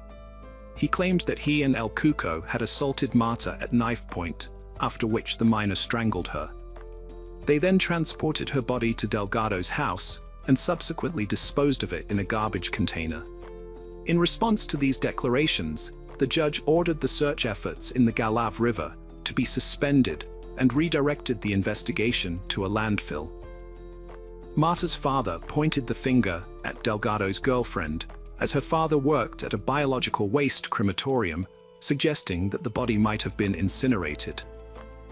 This theory gained significant media attention, but the police pressed on with their search. On November 16, 2009, Miguel's preventive detention term ended, and he was moved to a supervised flat to await trial. In February 2011, he faced retrial on charges of abuse and murder. Although he was cleared of these charges due to lack of sufficient evidence, he received a 2-year and 11-month sentence in a juvenile detention center for concealing Carcano's crimes. On October 17, 2011, the trial of the 4 adult defendants finally began. During the trial, Miguel Carcano provided new details about Marta's murder, stating he had struck her with an ashtray during a heated argument, which led to her death. He revealed that his previous statements about abusing her were false. His brother, his brother's girlfriend, and Benitez maintained their innocence, claiming they knew nothing about Marta's body, and that Carcano fabricated stories to shift the blame. By November 22, 2011, forensic police had confirmed the presence of Marta's blood on Miguel's jacket and a mix of Miguel's and Maria Garcia's genetic profiles on a roll of fabric tape, a cord, and an extension cable believed to have been used to strangle Marta. This evidence contradicted Maria Garcia's alibi, as she had insisted she was only at the crime scene in the early morning and was unaware of the incident. The discovery of her lie led to accusations of desecrating the body and cover-up. Furthermore, the police identified up to 5 fingerprints on 3 alcohol bottles, including one belonging to El Cuco. Benitez was the only suspect against whom no evidence was found. By this point, the 5 youths were under intense public scrutiny. The initial trials took place with a significant police presence, and the prosecution sought prison sentences for Carcano, Benitez, Delgado, and Garcia, relying on a total of 90 witnesses, including national police officers and experts, 30,000 pH monitorings, crime scene photographs, DNA evidence collected by the forensic police, and items discovered at the Leon 13 residence. The trials sparked a public outcry, with people pressing against the police cordon, demanding to see Marta's body. Delgado and his girlfriend emerged, shrouded in bacchus and sunglasses, but they couldn't evade the crowd. A woman confronted them, hurling insults, while others tried to rip off their sunglasses, pushing them to expose their faces to the throng. During the trial, El Cuco's mother granted an interview, her face obscured. She vehemently maintained her son's innocence, claiming neither she nor he had any knowledge of Marta's whereabouts. Journalist skepticism was palpable, labeling her a liar, but she remained unfazed. She received a considerable sum of 10,000 euros for the interview. A few days later, Marta's family petitioned for the earnings to be regulated and the money to be used to face her son's impending sentence. A key witness, a taxi driver, testified that he drove Delgado on the night of the crime. Shaken by a colleague's recent murder, he remembered a bald, bearded man who stared at him intensely and was dropped off at Leon 13th Street, the crime scene, for €8. However, The defense argued the fare should have been €5, not €8, questioning the driver's credibility. Marta's parents testified, describing the deep pain and suffering they were experiencing as a result of the situation. They had been forced to give up their jobs, seek psychiatric help, and even struggle with depression. Marta's sisters, their other two daughters, were also going through a very difficult time. The whole family just wanted the ordeal to come to an end. The jury's verdict in 2012 disappointed the family. Carcano got a 21-year, 3-month sentence for the girl's murder. He was banned from the city for 30 years and ordered to pay €280,000 to her parents and €30,000 to each sister for moral damage. 3 individuals, Delgado, Maria Garcia, and Sanel Benitez, were released from custody due to lack of evidence linking them to the crime scene at the time of the murder. The following year, Delgado and Benitez took action against Marta's family, demanding they cover the trial costs. In response, Marta's father vowed to pursue justice beyond Spain's borders, criticizing the country's justice system as outdated. He even threatened to take his case to Strasbourg, home to the European Parliament and the European Court of Human Rights. In December 2011, Marta's mother penned a heartfelt letter to Carcano, who was incarcerated at the time, pleading with him to end the anguish of not knowing the whereabouts of her daughter's body. She yearned for Marta to rest in peace in a place where she could visit, bring flowers, and converse with her. However, Carcano never responded to the letter. On January 24, 2012, 3 years after Marta's disappearance, widespread demonstrations erupted in cities and towns across Spain, demanding justice for the young girl. Incarcerated and facing threats from fellow inmates, Carcano later attempted to take his own life. As a result, he was transferred to a therapeutic unit, where he was denied visitation rights and phone privileges. The murderer was extremely active during his imprisonment, concocting as many as 7 different accounts of the crime, which led to several lawyers abandoning his defense. In his 2013 testimony, he implicated someone close to him as the perpetrator. Carcano claimed an argument erupted between him and his brother over the mortgage on their house at Leon 13. Before that, he wrote a letter to his family expressing his desire to stop covering for Delgado. According to this latest testimony, a dispute arose over a fraudulent loan, and the conversation escalated to the point where Delgado allegedly threatened his brother with a weapon. When Marta intervened, she supposedly received a fatal blow from the butt of Delgado's gun. Delgado then made a call, but Miguel claims he doesn't know who it was to or what was discussed. However, he remembers fleeing the house, leaving Marta lifeless in the room. At this point, El Cuco arrived, and Miguel requested his help to dispose of the body using a wheelchair. They transported the body to the Mahala farm in Lanada and buried it there. Marta's parents believed Carcano's story and respected him, despite the suspicious events that had unfolded. They asked for the investigation to be reopened, with a focus on Miguel's brother. However, the prosecution and the judge did not take the statements seriously. Marta's father decided to visit Carcano in prison, asking him to cooperate. He told Carcano that he had bought the house at Leon 13 and promised that it would be his once he was released if he helped find Marta's body. The search for Marta's body was one of the most expensive in the country's history, covering both land and sea. The initial search took place in the Guadalave River. However, when agents tried to recreate the events, several inconsistencies appeared. It became clear that it was impossible for the 3 individuals, Carano, El Cuco, and Benitez, to transport the body together on a motorcycle, especially since they would have had to carry Marta's body. During the reenactment, the body fell to the ground as soon as the motorcycle started moving. After Carano made the claim that Marta's body had been dumped in a trash bin, a massive search operation was launched at the city's main landfill. Due to the significant time that had passed since Marta's disappearance, and the enormous amount of waste the landfill received daily, The search team estimated they would need to sift through around 40,000 tons of garbage to find any evidence. The search effort lasted 32 days, but was unsuccessful, mainly because Carano kept changing his story, providing up to 4 different locations where he claimed the body was buried, prompting new searches each time. Search paused due to lack of funds during Interior Minister Alfredo Perez's tenure. In 2013, Carano accused his brother of Marta's murder, providing a new location. Despite damaged credibility, a new search was launched. Carano guided police to the area, but failed to provide precise directions. Police excavated 6 farms, scanning 10,000 square meters, but found no evidence. All the searches were in vain, and at the request of the parents, the search for the body was halted on 2015. The public ministry asked the defendants to jointly compensate the Ministry of the Interior with a sum of $666,329. Oscar presented himself to Rosalia, Marta's mother, as a criminal, but in reality, he was an infiltrator seeking a confession.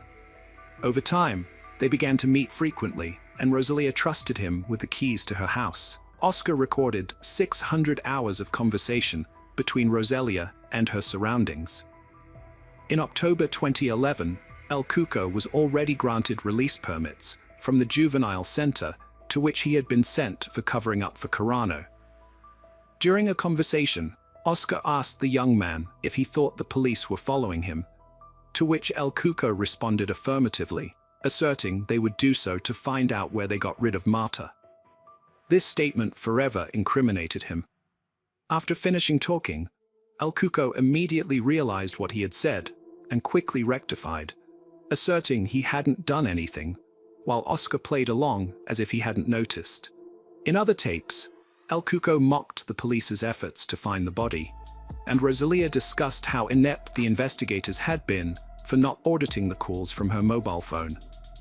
Despite the hard work of the man, those 600 hours of recordings were never judicialized. Only in 2022, 13 years after Marta's disappearance, did the infiltrators' work yield results.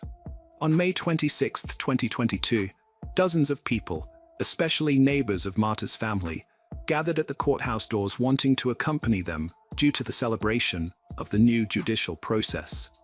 Rosalia and El Cuco arrived at the courthouse shielded by the police, with the young man being entirely covered, wearing a large hoodie, a balaclava, sunglasses, and even gloves, while Rosalia was wearing sunglasses, a mask, and a headscarf.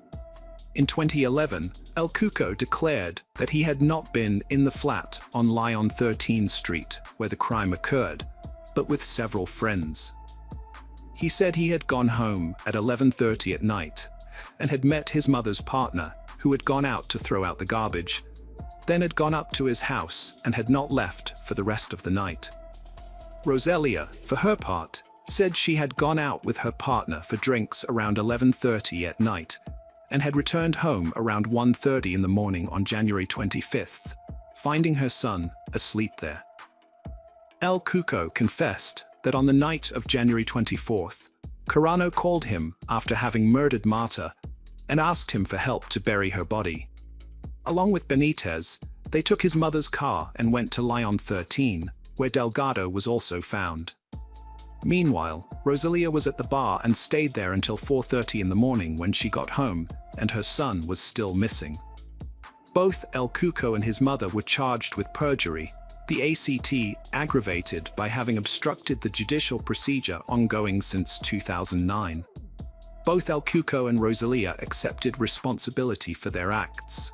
The trial was held, and the judge suspended all scheduled witness statements, leaving Marta's parents distressed as they had called Carano to testify in hopes he would finally reveal their daughter's whereabouts. On June 9, 2022, both El Cuco and Rosalia were sentenced to 2 and 2 years in prison, and the judge also imposed a fine of €11,440 each and a civil liability payment of €30,000 to Marta's parents. However, they didn't care about the money. They still wanted just one thing: to find the body of their daughter. That same year, the investigative judge authorized the expert to access the mobile phones of Carano and Marta. However, he did not grant permission to do the same with the rest of the individuals involved in the case, as there currently is no evidence against them. Carcano consented to his phone being examined, insisting they would find evidence pointing to his brother as the actual murderer. Yet the main goal was to determine the location of the long-sought body. Although looking for new leads in the criminal case was prohibited, the expert never submitted his findings, and thus the case was closed indefinitely in November 2022. 13 years after Marta's murder, the civil court decided to close the separate investigation for the search of the body, deeming the legally stipulated investigation period as expired without any new significant discoveries. Marta's parents came to terms with the fact that Carcano would never reveal the location of their daughter's body and decided to sell the flat where the crime occurred. Marta's case will join countless other unresolved cases worldwide, with documents gathering dust on a desk. Hello friends, welcome to our channel. Today we're going to take a look at another horrible case with you. The case of Greg Mulvihill. Diana Lovejoy and Greg Mulvihill, both living far from their families, met through an online dating site in 2005. They quickly formed a strong bond, and their relationship soon turned serious. The couple then decided to move in together in San Diego. Diana had always been passionate about athletics and fitness, starting with playing sports in high school and eventually becoming a competitive triathlete.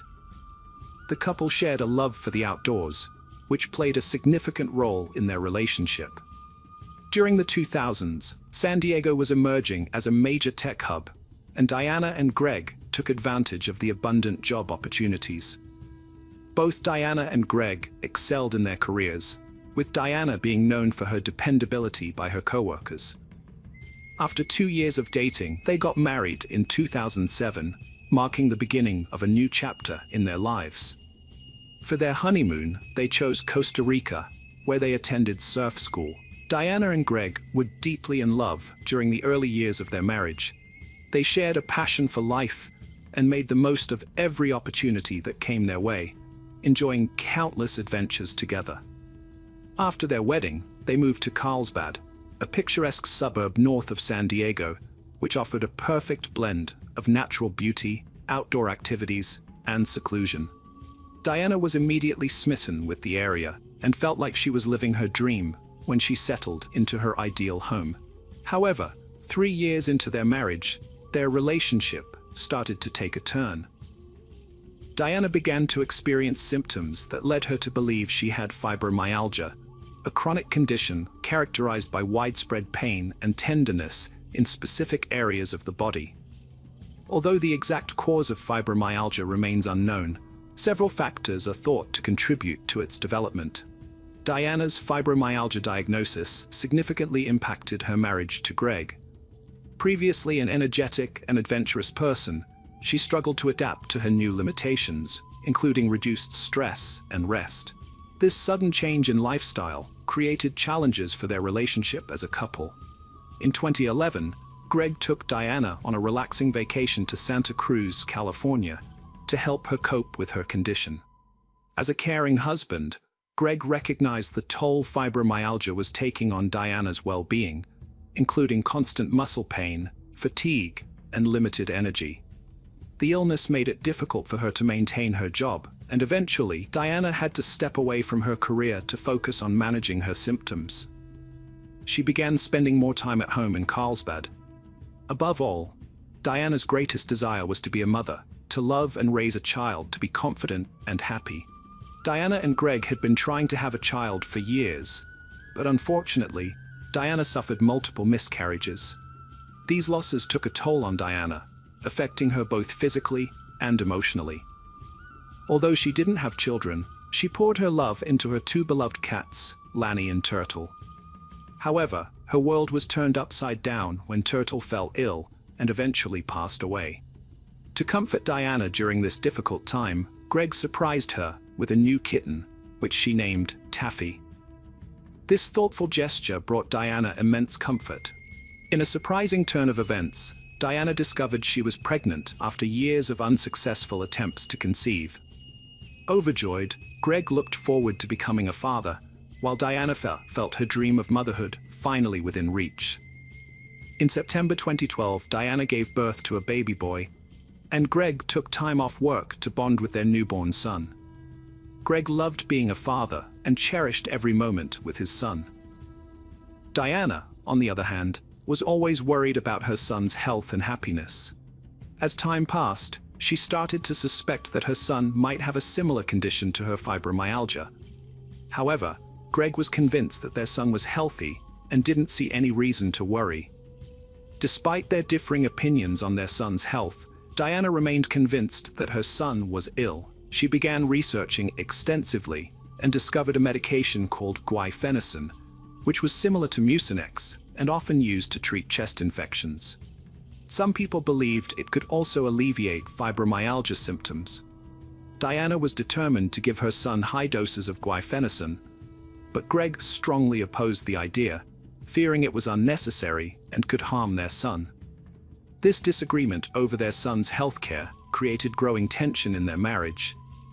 Diana and Greg's marriage became increasingly strained after Greg suffered a shoulder injury that forced him to quit his job. As a result, the household income decreased, and Diana took a sales job to compensate. She also tried to earn extra money by creating online cooking videos, with Greg handling the camera work.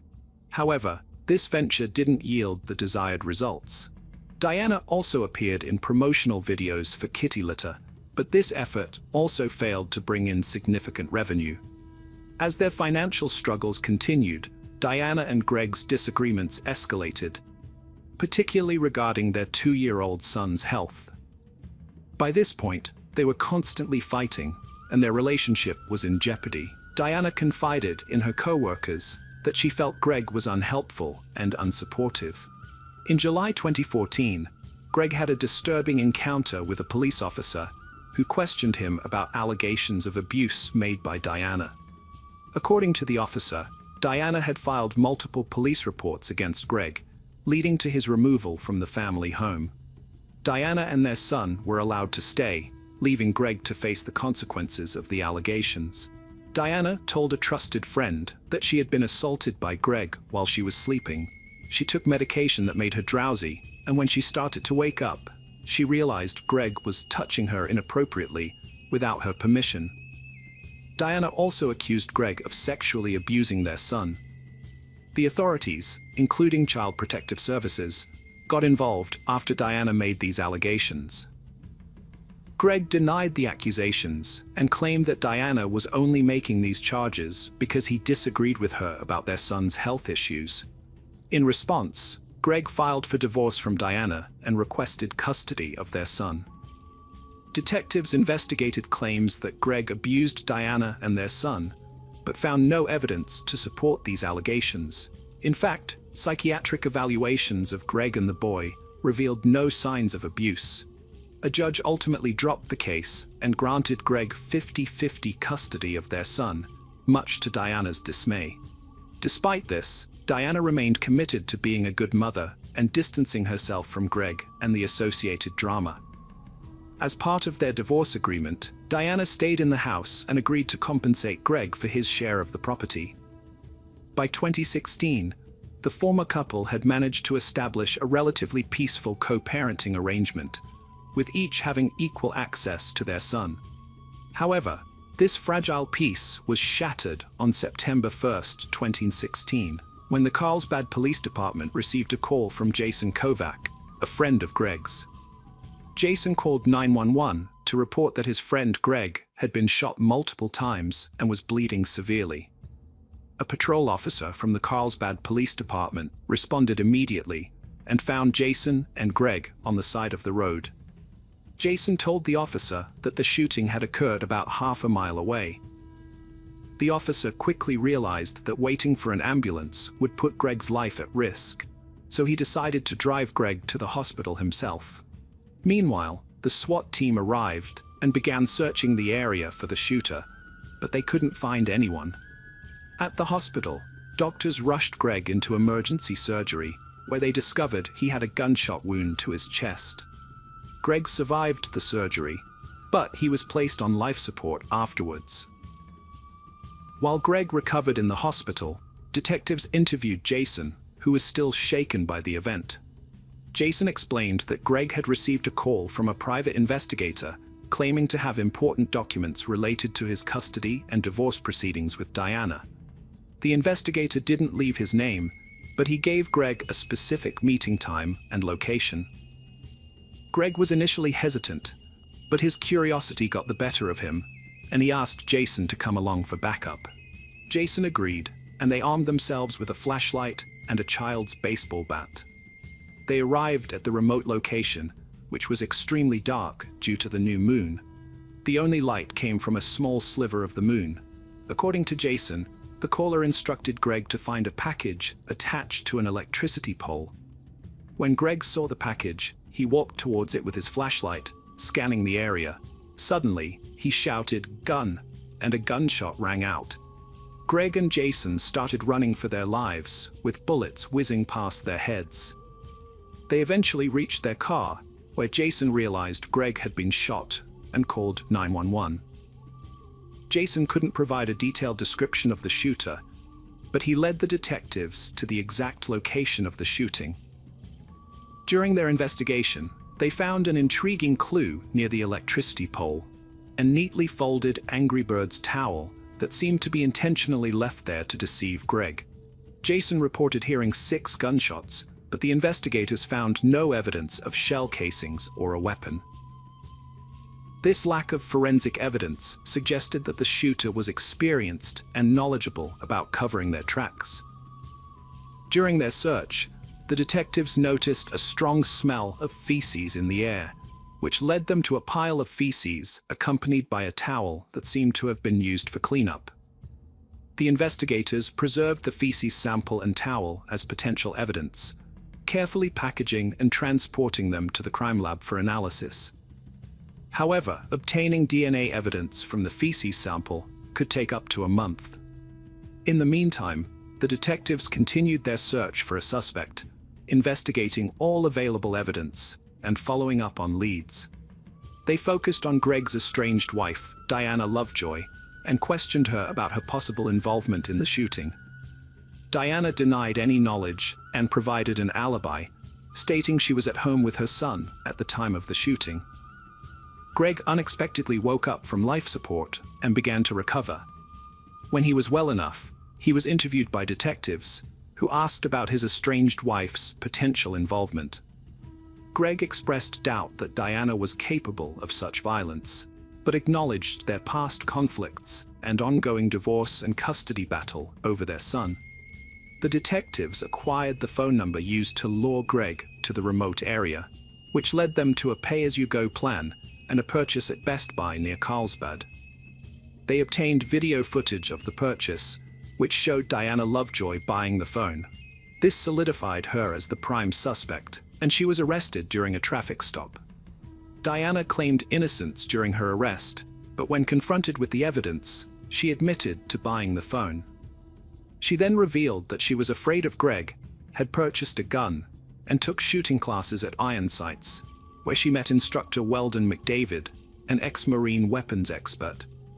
Diana's friendship with Weldon turned romantic and intimate. She told the detective that they planned to scare her estranged husband Greg to stop his harassment. Weldon told Diana to buy a specific phone, which they used to lure Greg to a remote location. Diana claimed Weldon's role was only to threaten Greg, not to use violence. She drove Weldon to the site and picked him up afterwards. When she heard police sirens, Weldon told her he had to shoot Greg in self-defense because Greg allegedly made aggressive moves towards him. Diana denied involvement in the shooting and said she never asked Greg to take violent action against her. She was charged with conspiracy to commit murder and attempted murder. Greg recovered from his gunshot wound and was released from the hospital. However, news of Diana's involvement horrified people.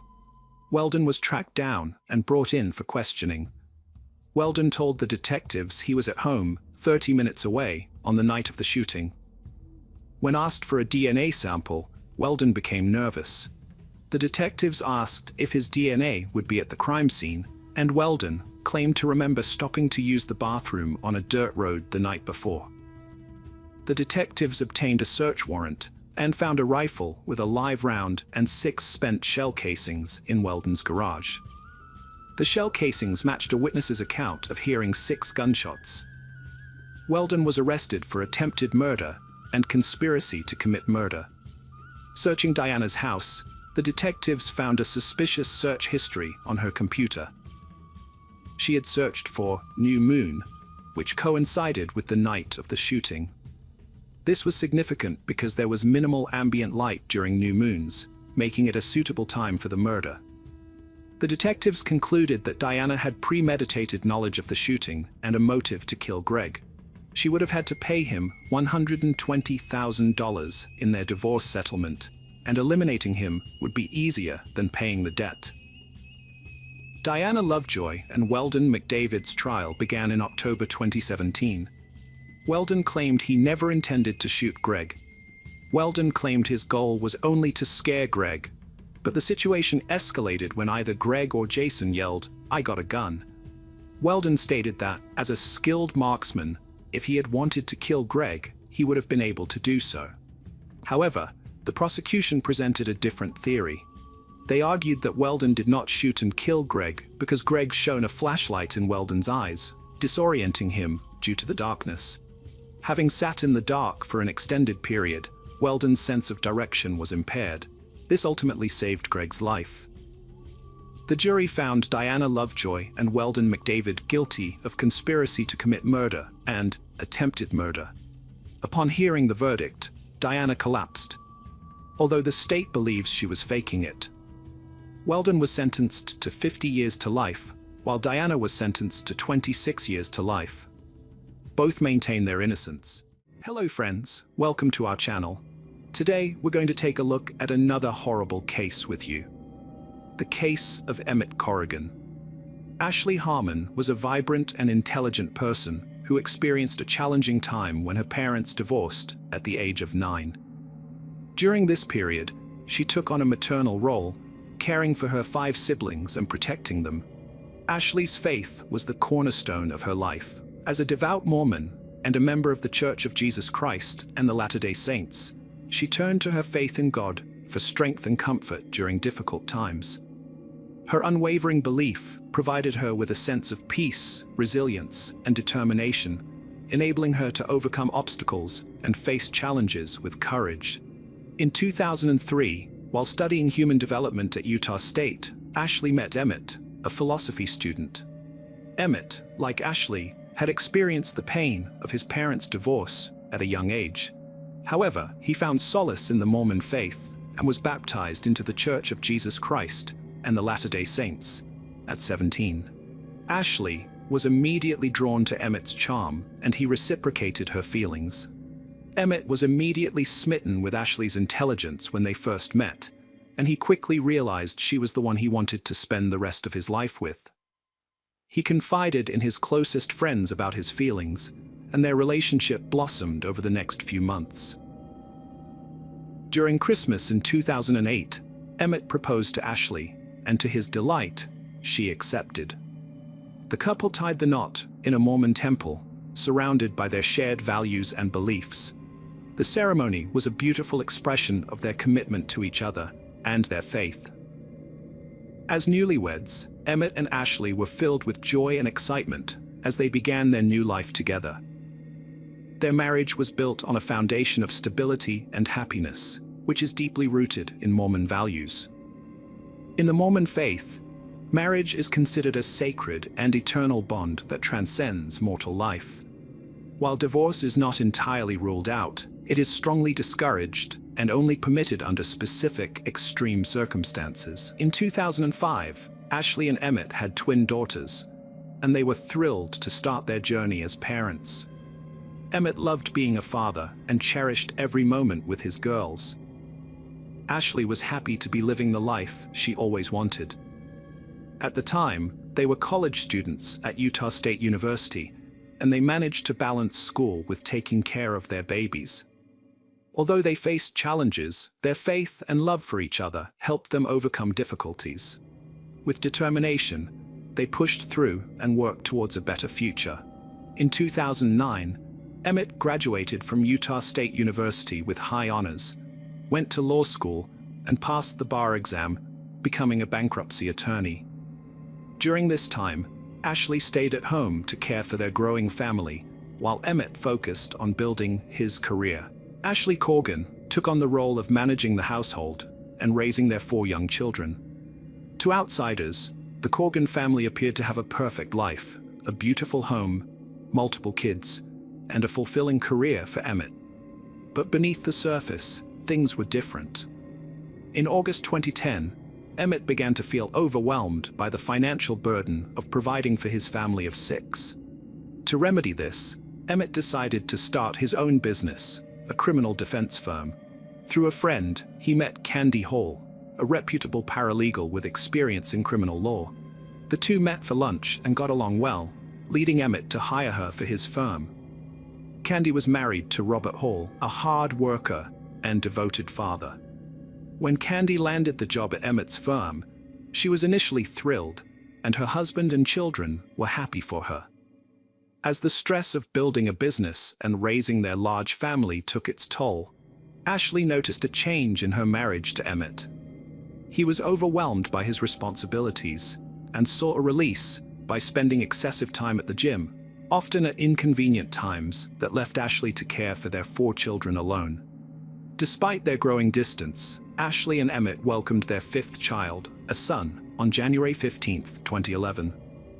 However, Emmett's behavior was different from when their other children were born. He began spending more and more time away from home, sometimes staying out overnight. Ashley confided in her sister, expressing her genuine concern that Emmett's activities might be evidence of infidelity. Emmett's assistant, Candy Hall, was facing marital problems similar to Ashley's. Candy confided in a friend that her husband Rob was jealous of her working for the charming Emmett. The constant arguing was putting a strain on their relationship. On March 6, 2011, Ashley and Emmett celebrated their 7th wedding anniversary, but Emmett didn't join her. Instead, he claimed to be at a bodybuilding competition, leaving Ashley to take care of their children by herself. Ashley felt anxious about her marriage, wondering if she was to blame for Emmett's unhappiness. Since divorce wasn't an option, she decided to work on improving their relationship. With a fresh resolve on March 11th, Ashley aimed to restore unity to her home. Ashley was determined to repair her strained relationship with her husband Emmett. She spent the entire day planning a perfect evening, attending to every detail to make it special. She cooked his favorite meal, tidied the house, and reminded the children to be on their best behavior. Ashley set the table and waited for Emmett to arrive home from work at 6 p.m. However, he walked in 2 hours late. When she tried to greet him with a kiss, he turned away, leaving her feeling cold. Despite his aloofness and the growing distance between them, Ashley was resolute in her mission to rekindle Emmett's love for her.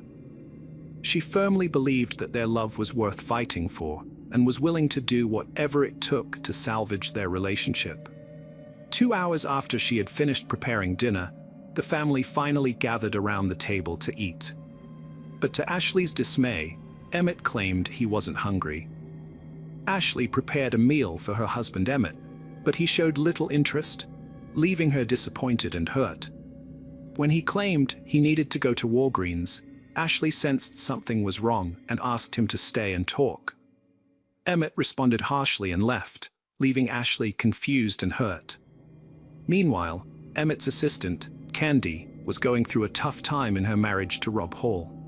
That same day, Rob decided to pack his bags and leave their home, marking the end of their relationship. Rob had a strong bond with his loved ones, but he needed space. One evening, Rob asked his daughter if she'd borrowed his ex-wife Candy's car. She said no. Later, she drove past Walgreens, saw Candy's car, and called her dad to let him know. Rob's casual response hit a profound impact on 2 families. Ashley lay awake in bed, her heart filled with worry as she prayed for her marriage to succeed. Despite her efforts to reach him, Emmett wasn't responding to her texts and calls, causing her great unease. Her instincts told her something was wrong, and she felt a sense of dread. Meanwhile, at around 1 p.m., a 911 call reported gunshots and a screaming woman in the Walgreens parking lot. The police responded quickly, unsure of what they would find. They didn't know if it was a random shooting, a botched drug deal, a robbery, or something else. As the first officer approached the scene, he was met with a disturbing sight.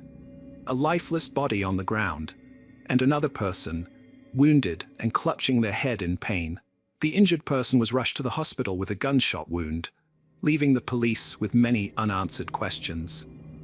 Amidst the chaos, the police were wanted to speak with one woman in particular, Candy Hall, who was present at the crime scene. Candy identified the man in the hospital as her husband Rob, and the deceased man as her boss Emmett.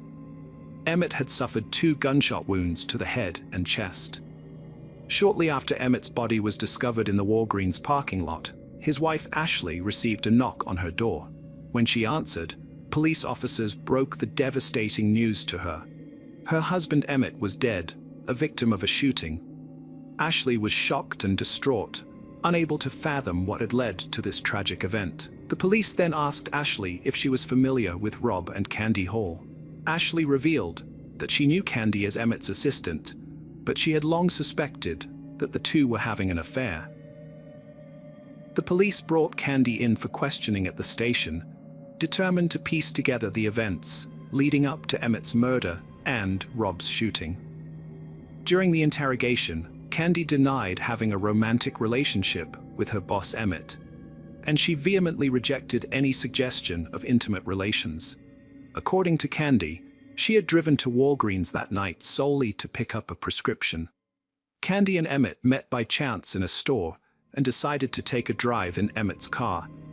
During the drive, Candy's phone rang. It was her estranged husband Rob.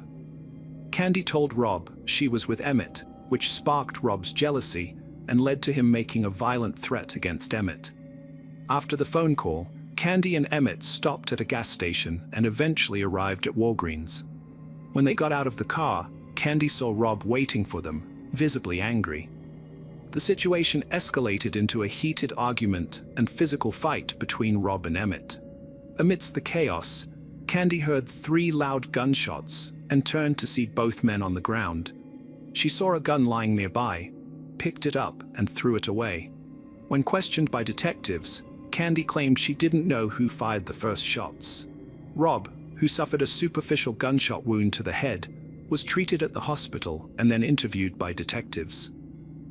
He told them that the gun found at the scene was his, and that it fell out of his pocket during the fight with Emmett at Walgreens. According to Rob, Emmett dove for the gun, and they struggled over it, resulting in Emmett shooting him in the head. Rob claimed he didn't know who shot Emmett during the struggle. The detectives weren't surprised that Rob didn't remember much due to his head wound from the gunshot.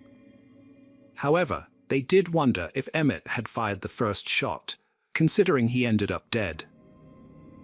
To get to the bottom of the incident, which occurred in the Walgreens parking lot, the detectives checked the security footage.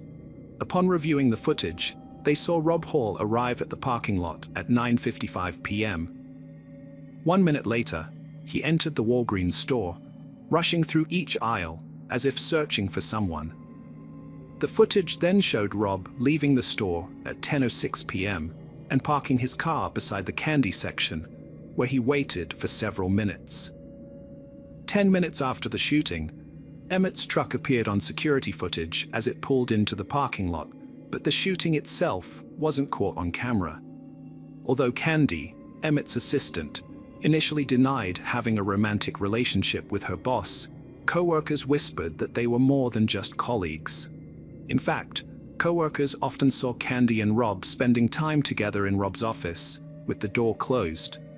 Just 3 weeks after she started her job, detectives made a surprising discovery. Emmett had accompanied Candy to the public defender's office to discuss divorcing Rob. During their investigation, crime scene investigators searched Emmett's vehicle and found steroids in the glove compartment. This didn't surprise many of Emmett's loved ones, as he was obsessed with bodybuilding and had been acting strangely, leading them to suspect he was using steroids. When Candy gave her statement to the detectives, she described a distinctive pattern of gunshots that suggested Rob had shot and killed Emmett twice before turning the gun on himself. This evidence was enough for the detectives to obtain an arrest warrant for Rob Hall, charging him with first-degree murder. Rob was arrested and charged with Emmett's murder. The consequences of Rob's actions were severe. If convicted, he faced life in prison without parole or the death penalty. As the trial approached, Ashley, Emmett's wife, hoped it would bring her some closure. She believed that understanding her husband's infidelity and death would help her heal. Prosecutors argued that Rob was angry at Emmett for having an affair with Candy and blamed Emmett for ruining his marriage. According to the prosecution, Rob shot Emmett and then killed himself. However, Rob's defense team told a different story. They claimed Emmett was the aggressor on the night he died, and that he had a history of steroid abuse. They alleged that during the altercation, Emmett grabbed Rob's gun and shot Rob before Rob regained possession and killed Emmett in self-defense. One of the key witnesses in Rob's trial was his wife, Candy. Her testimony differed slightly from her initial statement to the police. Instead of hearing 2 rapid gunshots followed by another, she claimed to have heard a pop, followed by 2 more rapid pops. This new version of events supported the defense's argument that Emmett shot Rob first.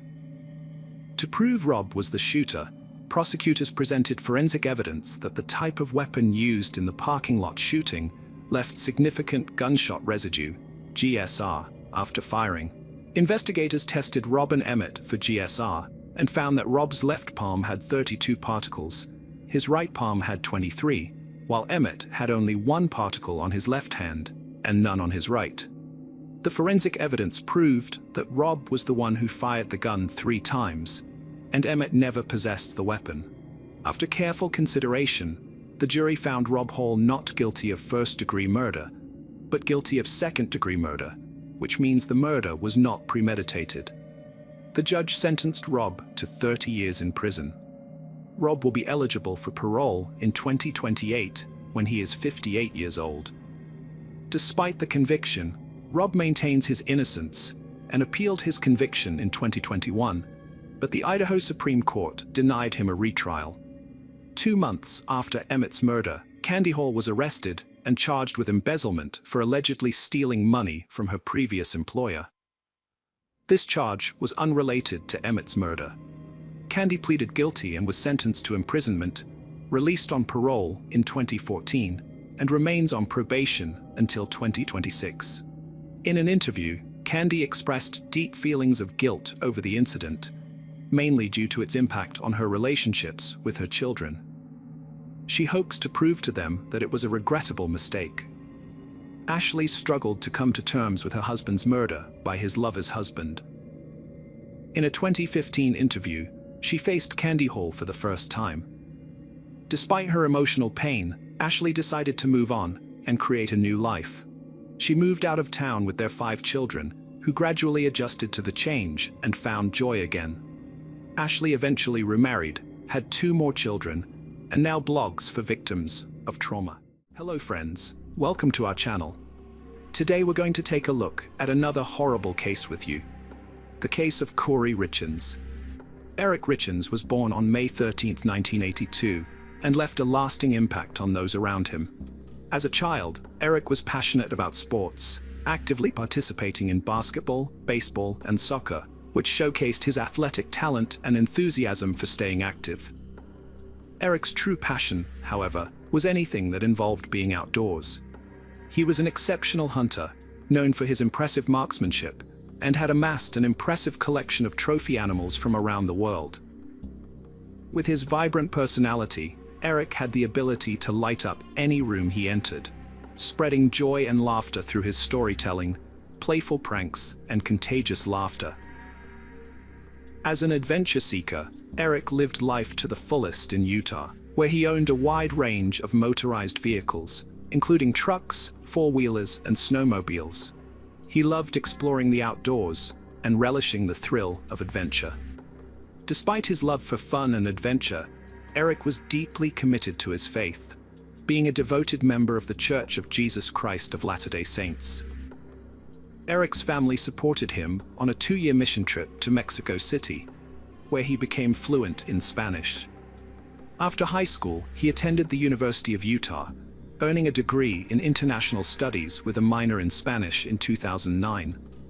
While working in construction, Eric frequently visited Home Depot, where he met Curry Darden. Over time, they developed a friendly connection, and Eric found himself attracted to her charming personality and beauty. However, he was too shy to approach her directly, so Eric asked a friend to help him get her phone number.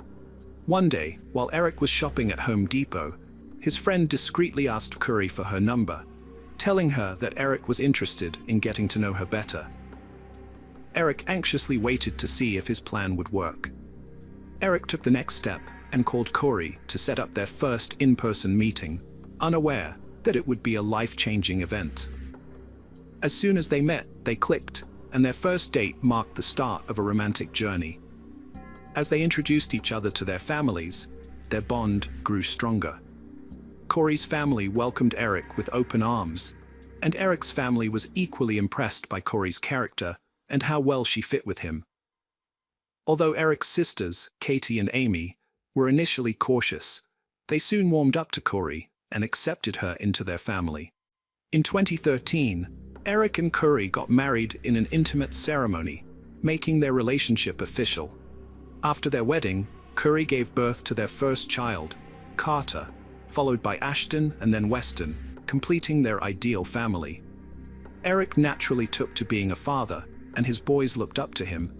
Eric took great pride in his sons' accomplishments, whether they excelled academically, athletically, or artistically. He consistently showed his support by attending their events and celebrating their successes.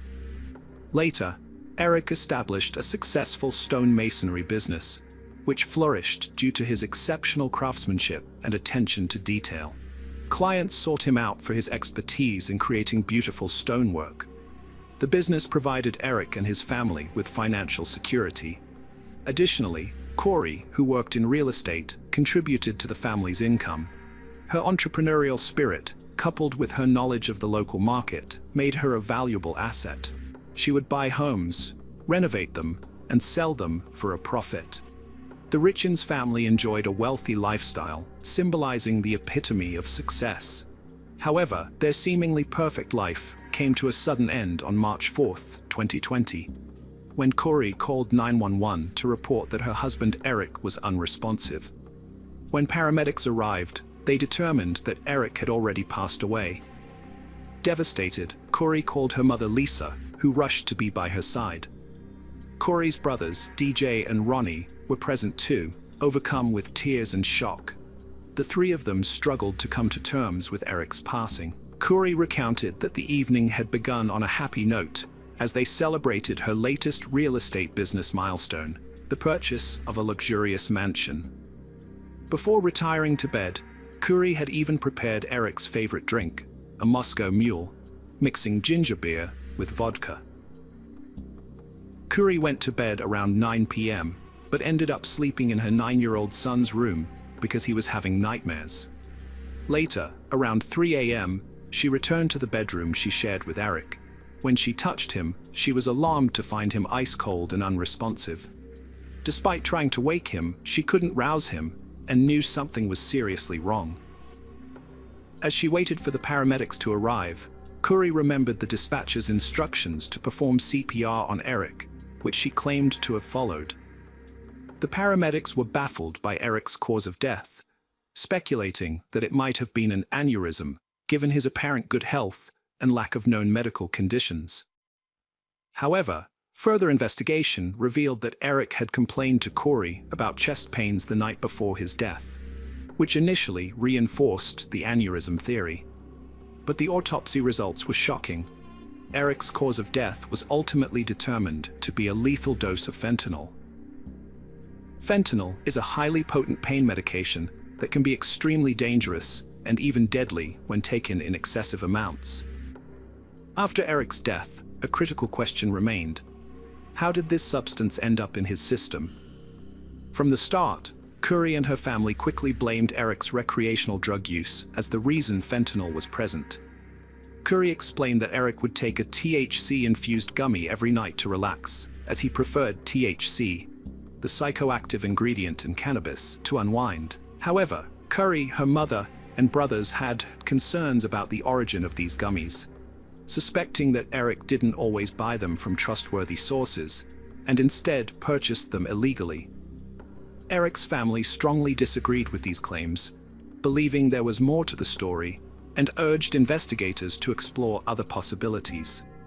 Despite trying to move on, Curry faced significant challenges, according to her brother Ronnie, as the absence of their husband and father left a huge gap in their lives, leading their 3 sons to act out due to the uncertainty surrounding his death. Corey, grieving and seeking comfort for her children, turned to a creative outlet to cope with her emotions. She wrote and self-published a children's book on Amazon titled Are You With Me?, which aimed to help kids understand and deal with the loss of a loved one. The book tells the story of a young boy struggling to come to terms with his father's death through illustrations and narrative. In the book, Corey portrayed Eric, her late husband, as a protective angel always watching over their son. Her mother, Lisa, praised the book, saying it brought some comfort to Curry and her grandchildren as they navigated their emotions and rebuilt their lives. However, detectives investigating Eric's death soon uncovered evidence suggesting foul play. Just weeks after Curry appeared on local Utah news stations promoting her book and sharing her grief, she was arrested and charged with her husband's murder on May 8, 2023. The community was stunned by the arrest, and the tragic turn of events transformed what was initially a heartwarming story of a grieving wife and mother into an unbelievable tale of betrayal and tragedy. Curry is accused of murdering Eric by poisoning him. Eric's family believes Curry deliberately put a lethal dose of fentanyl in the Moscow Mule she made for him on the night he died. However, Curry's lawyer claims that no fentanyl was found in the glasses at their home. Curry denies any involvement in Eric's death, saying she had no reason to harm him. Her mother, Lisa, was shocked to hear about her daughter's alleged involvement and told investigators that the couple was happy and had no reason to kill each other. But as detectives dug deeper, they found that Curry and Eric's relationship was not as perfect as they seemed. The couple had disagreements, and Curry, who had given up her career to be a stay-at-home mom, wanted to be independent. She was also growing increasingly frustrated with Eric's frequent hunting trips. According to Lisa, Eric was unfaithful in his marriage, and he confided in her about the affair along with Curry. To address their marital issues, Eric and Curry sought counseling. However, Eric's family denies that he ever cheated on her. Eric genuinely loved his sons and wanted to save the marriage. Despite his efforts, Eric was preparing for a potential divorce. He set up a secret trust with his sister Katie without revealing his intentions. The investigation uncovered that Eric had 6 life insurance policies worth $3 million. Furthermore, Curry forged Eric's signature on an additional $100,000 policy just 2 months before his death. It was also discovered that Curry allegedly stole money from Eric's personal accounts and misused business funds over several years. Contrary to her claims, Curry's house-flipping business was failing, according to Eric's family representative. Curry's company was deeply in debt, with millions of dollars owed. According to the spokesperson, Curry urgently needed cash, and a prenuptial agreement signed before the marriage stated that she would not inherit the business assets if they were to divorce. However, if Eric were to pass away before her during their marriage, the assets would transfer to Curry. The spokesperson's claims were disputed by Curry's attorney, who maintained that the business was not in financial trouble. The attorney explained that the debt was a normal part of the house-flipping business, as it relied on lines of credit that would be repaid once the properties were sold. Curry's attorney clarified that the large debt figure mentioned was simply a result of regular business transactions. Corey's mother, Lisa, recalled that Eric had been supportive of Corey's business ventures, particularly when they bought the mansion where they were celebrating on the night of his death. In Heber Valley, Utah, a 10-acre estate with a mansion sat vacant since its construction in 2017, despite being close to popular ski resorts and Deer Creek Reservoir. This prime location offered endless opportunities for outdoor recreation. Corey, with the help of investors, bought the mansion with plans to renovate and transform it into a recreational hub. Her goal was to sell the property at a significant profit. After consulting an accountant, Corey and Eric discovered that they could potentially make a $12 million profit from the sale of the property, a substantial return on the initial $3 million investment. However, there's a discrepancy in Eric's involvement. While he seemed to be on board with the purchase, his family claims he was against it and had a heated argument with Corey about buying the mansion. Eric's family spokesperson claims that Corey gave Eric a drink containing fentanyl on the night of his death, and they believe this was not Corey's first attempt to harm Eric. They allege that in 2019, during a trip to Greece, Eric became violently ill after Corey gave him a drink, but Corey's brother Ronnie denies this, saying Eric was mistakenly given an alcoholic drink by a bartender while taking antibiotics. Eric's family also claims that Corey tried to kill Eric again on Valentine's Day 2022, a month before his death, when she brought him a sandwich that caused him to break out in hives and struggle to breathe. After Eric's death, Corey's behavior was questioned, including an incident where she allegedly attacked her sister Amy when she tried to open a safe containing a large amount of cash. Corey claimed she was defending herself to retrieve important documents, but was charged with assault and pleaded no contest in June 2023. Corey appeared in court for a 4-hour bail hearing, during which her attorney tried to convince the judge to release her on bail.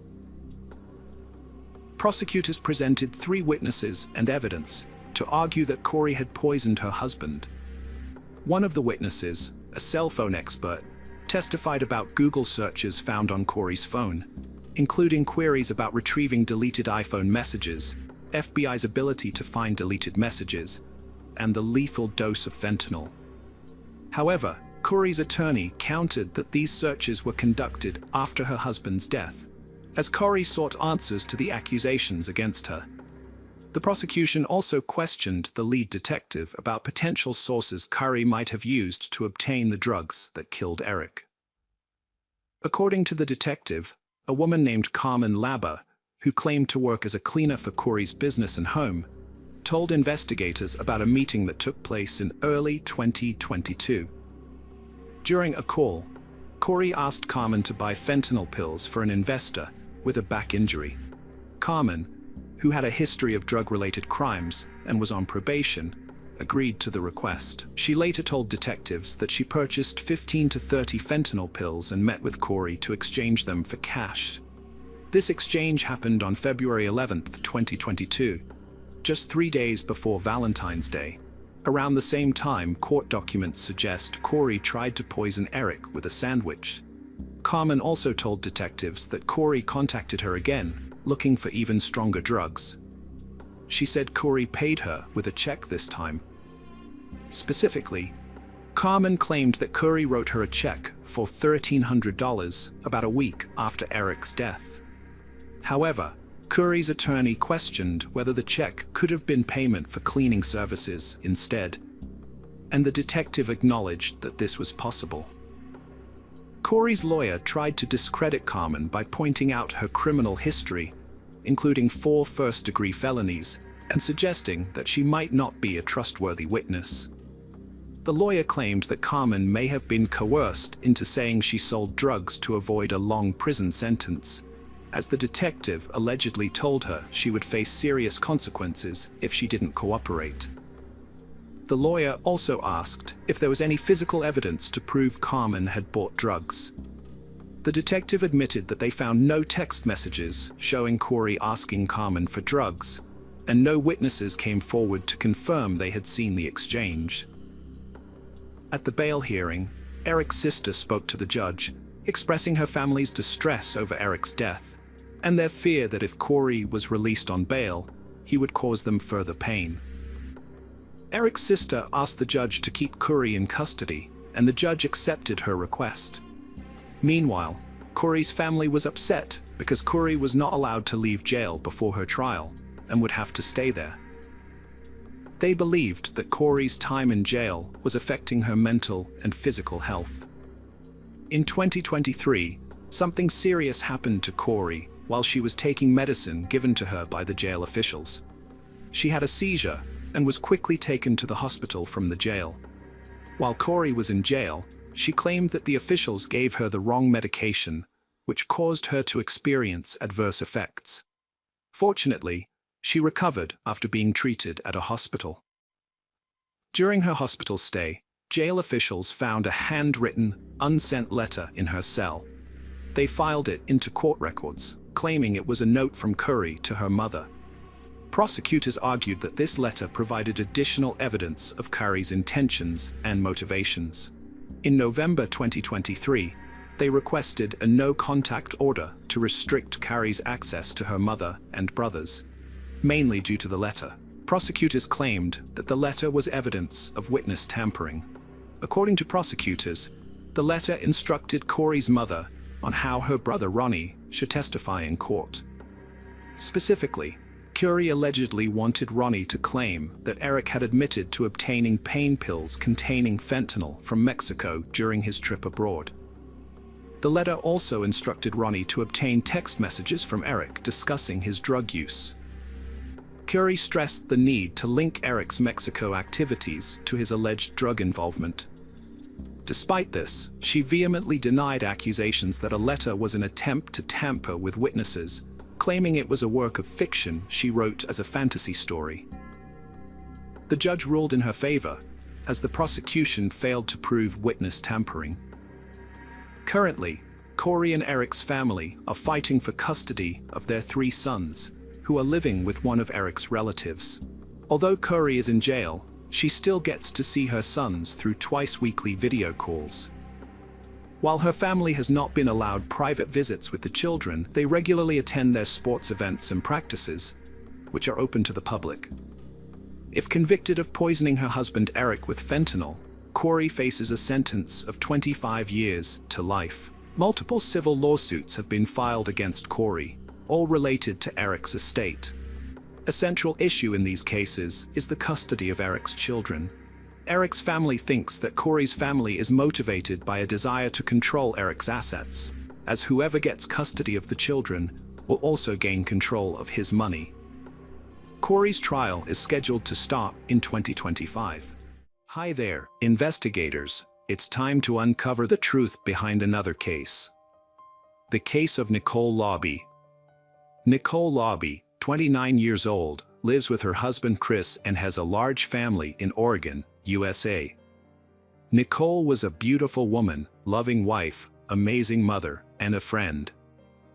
She was not afraid to share her faith or her opinion with anyone. Her goal was to make sure that she left this world a better place. When Nicole met Chris, she already had an older daughter.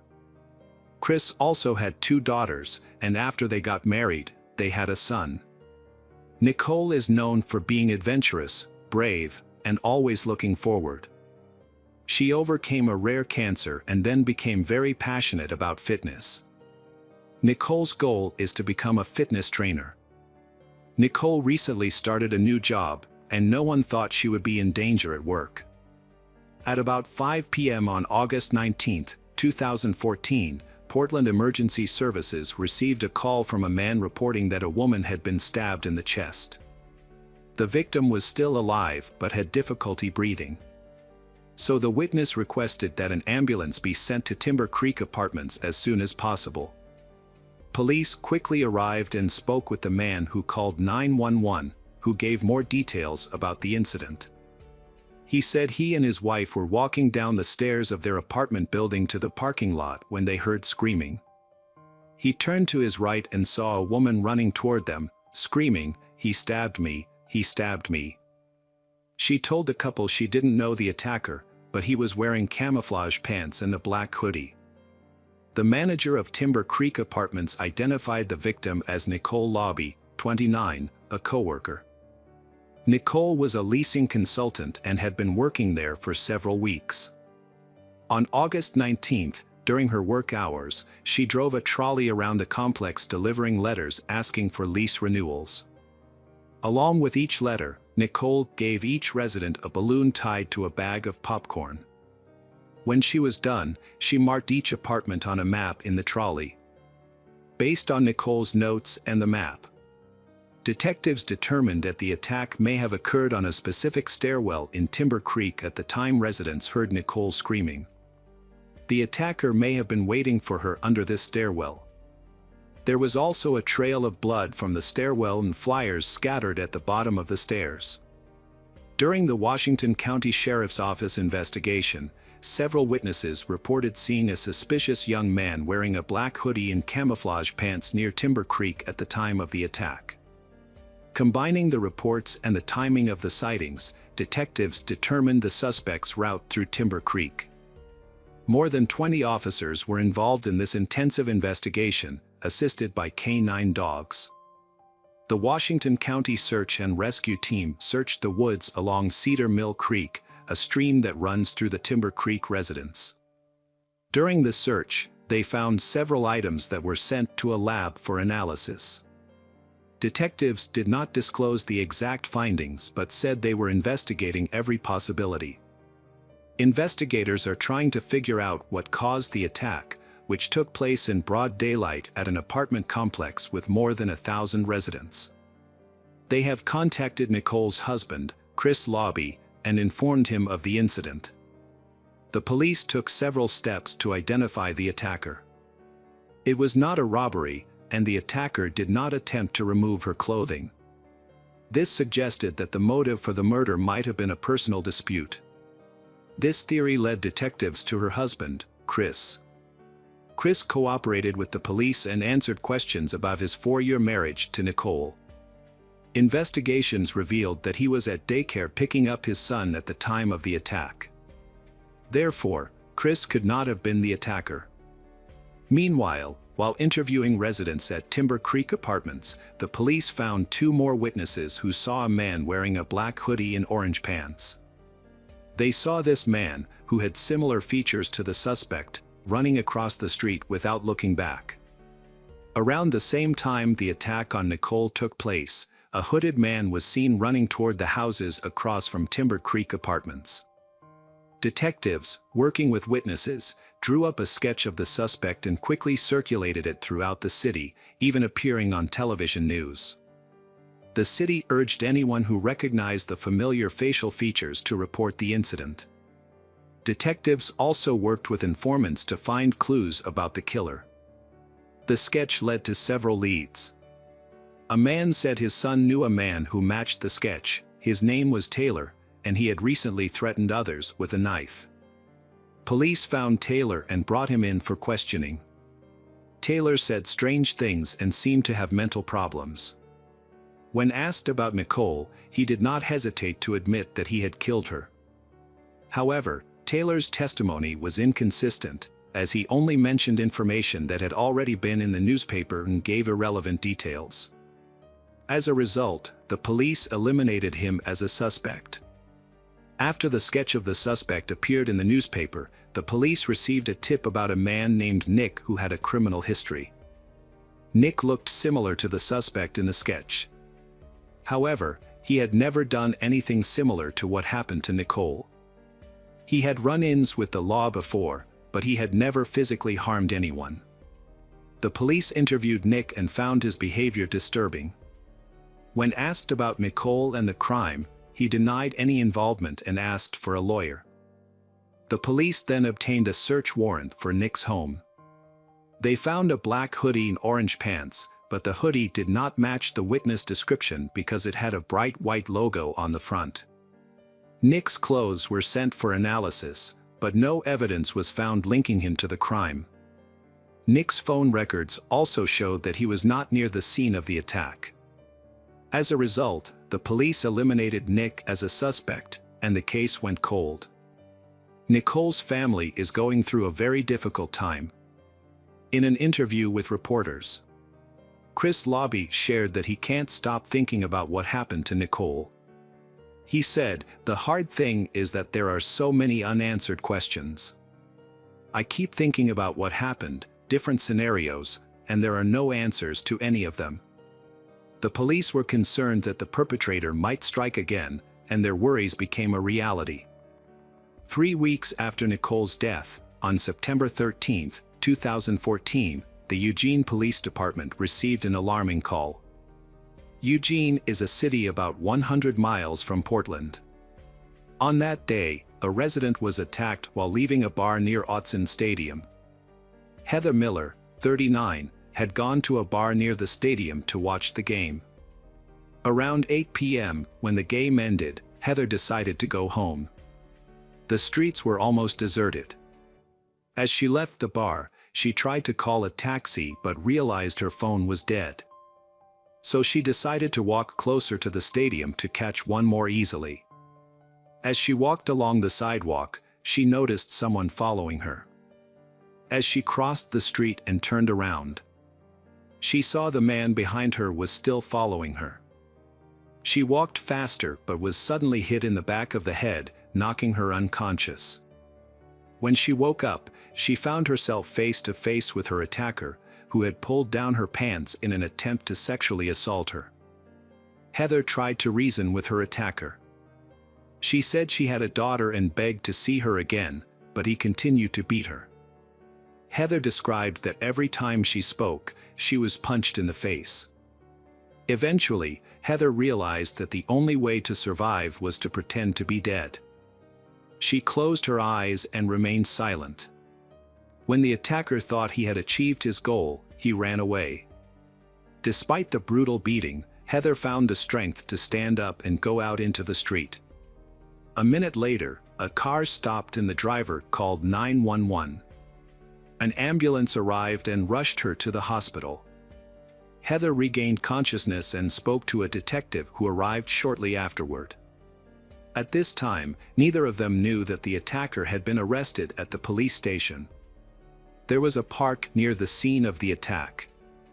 A police officer on duty that night saw a man running, stopped him, and saw that his hands and shoes were bloody. The police arrested him and called a patrol car to take him to the station. Jamie Tinoco, 17, was young but had been noticed by the police many times. At the time of his arrest, he was on probation for illegal possession. Jamie had been using drugs since he was 12, and his parents had no control over him. Jamie had dropped out of high school since his freshman year and was arrested for driving without a license the day before the attack on Heather but was released shortly after. During questioning, Jamie confessed to attacking Heather. The man was completely calm and nonchalant, believing he had done nothing wrong. His actions led the Eugene Police Department to suspect that Heather was not his first victim. Police released his photo, hoping that other women affected by him would come forward. Soon after, detectives investigating Nicole Lobby's death saw a photo of Jamie released by Eugene Police. They believed Jamie matched the sketch of the suspect they had. Further investigation revealed that Jamie lived with his parents in Portland and that their apartment was across the street from Timber Creek, which further fueled their suspicions that he was involved in Nicole Lobby's death. Detectives questioned Jamie about Nicole's case, hoping that he would admit to assaulting her, as he had confessed to attacking Heather Miller. However, Jamie insisted that he had nothing to do with Nicole's death and refused to answer questions. Police needed to find evidence to link him to Nicole Lobby's death. As mentioned earlier, Jamie lived across the street from his parents at Timber Creek Apartments. As a result, the police obtained a search warrant for his parents' apartment. They found a black hoodie and orange pants in Jamie's room and sent them to a lab for analysis. However, the lab results were disappointing, with no trace of Nicole's DNA on any of Jamie's belongings, and the investigation seemed to hit a dead end. While there is no evidence to prove that Jamie killed Nicole, there is enough evidence to link him to the attack on Heather Miller. He did not deny his actions and seemed proud of being a young thug. At his trial in connection with the attack on Heather Miller, he smiled and said he had no remorse for his actions. Jamie had broken away from a group of delinquent teens on a trip supervised by the Washington County Juvenile Department. He followed Heather, attacked her from behind, and dragged her into the bushes near Adams Stadium. Heather said she still has nightmares and flashbacks and chipped her front teeth after the attack.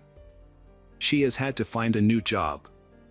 The injuries she suffered in the attack, including a broken nose, required reconstructive surgery to recover. "There's not a day that goes by that I don't think about what happened," she said in Lane County District Court.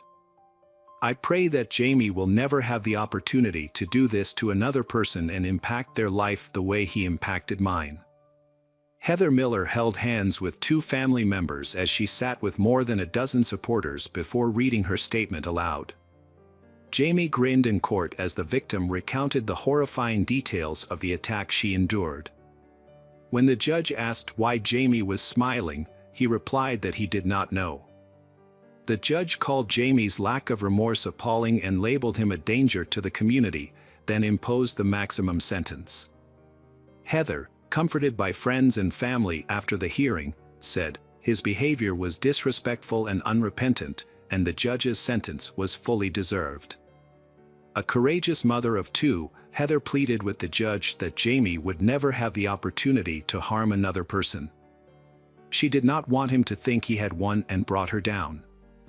So she kept her composure from the start.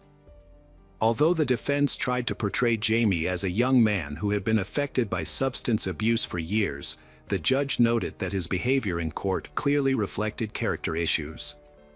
Jamie's lawyer asked the judge to sentence his client to 8 years and 4 months in prison, arguing that Jamie was remorseful for what he had done. However, Jamie did not apologize when the judge allowed him to speak. He refused to make any statements. Judge Deborah Vogt sentenced Jamie to 14 years and 2 months in prison, explaining that his lack of remorse justified the harsh sentence. "The community needs to be protected from a dangerous man like this," she said. "As much as people want me to see him as a boy, I can't." When Jamie becomes eligible for release, he will be in his early 30s and will have to register as a sex offender for the rest of his life. As for Heather, her family said she is looking forward to starting a new job and being able to move on with her life. Meanwhile, investigators decided to take advantage of Jamie's ego to get him to confess. They questioned him about Nicole Lobby's death. The detectives told him that he would get more respect in prison if the other inmates knew that he was not only the coward who attacked one woman from behind but also the one who killed another. After a few minutes of silence, Jamie began talking about Nicole, saying that he didn't mean to kill her. He wanted to feel the sensation of stabbing someone, but he didn't mean to kill Nicole, just hurt her. He said that when he was walking from his apartment to Timber Creek, he saw Nicole park her car and bring a balloon to her second-floor apartment. As Nicole climbed the stairs, he hid behind the car, then ran up the stairs and stabbed Nicole when she turned around. Jamie said he chose Nicole because he thought she would be an easy target. When asked if he would try to force Nicole to have sex, like he did with Heather Miller, he casually replied, "Oh, I've thought about it. I would." Jamie said he didn't do it because Nicole screamed when she stabbed him, so he ran away during the reenactment. Jamie showed investigators how he escaped the scene. Chris Lobby said he was shocked to learn that his wife's killer was only 17. "I have a 13-year-old daughter," he said. "It's unbelievable and hard to understand that someone 4 years older than her could do this." The trial began in 2015. Despite confessing under questioning, Jamie has pleaded not guilty in court. His attorney argued that there was no DNA evidence linking him to the scene. "I'm just asking for leniency for a 17-year-old boy with a serious mental illness who has the potential to change with treatment," defense attorney Robert Axford said. The defense's only witness was a psychologist who evaluated Jamie and determined he had symptoms of schizophrenia. However, a psychologist at Oregon State Hospital determined that Jamie had a personality disorder, not schizophrenia. His video confession and reenactment convinced the jury of Jamie's guilt. During his reenactment, he described details that only Nicole Lobby's attacker would know. During the sentencing phase, the jury had two options: life in prison without parole or life in prison with the possibility of parole in 30 years. The jury determined that there were no mitigating circumstances sufficient to impose a life sentence with the possibility of parole in 30 years. As a result, in 2017, Jamie Tinoco was found guilty on all counts. Jamie, then 20, stood in the Washington County courtroom between his two attorneys when Court of Appeals Judge Kirsten Thompson asked him if he had anything to say before she formally sentenced him to life in prison without parole. He put his hands down in front of his waistband, his mouth twitching slightly. "I beg for forgiveness," Jamie said before sitting down. Chris Lobby, Nicole's husband, said Jamie's family came to see his family after the sentencing to express their condolences and apologize. But that's not the end of the story. In 2021, the Oregon Court of Appeals overturned Jamie's 2017 conviction. Juvenile law has changed since Tinoco was tried on a Measure 11 charge. Under the new reform, offenders between the ages of 15 and 17 are no longer automatically sent to adult court. The new law requires prosecutors to hold a hearing to decide whether juveniles charged with serious crimes should be transferred to adult court. If the case is retried, Jamie's attorneys could ask for a lighter sentence. The decision to overturn the conviction came as a shock to Nicole Lobby's family, who were not expecting it. Nicole's father, Rich Jones, said they will have to go through another emotional ordeal. Jamie remains in prison, but this is not the end of Nicole Lobby's case. Hello friends, welcome to our channel. Today we're going to take a look at another horrible case with you. The case of Amanda Plass. Amanda Plass was born on December 11, 1990.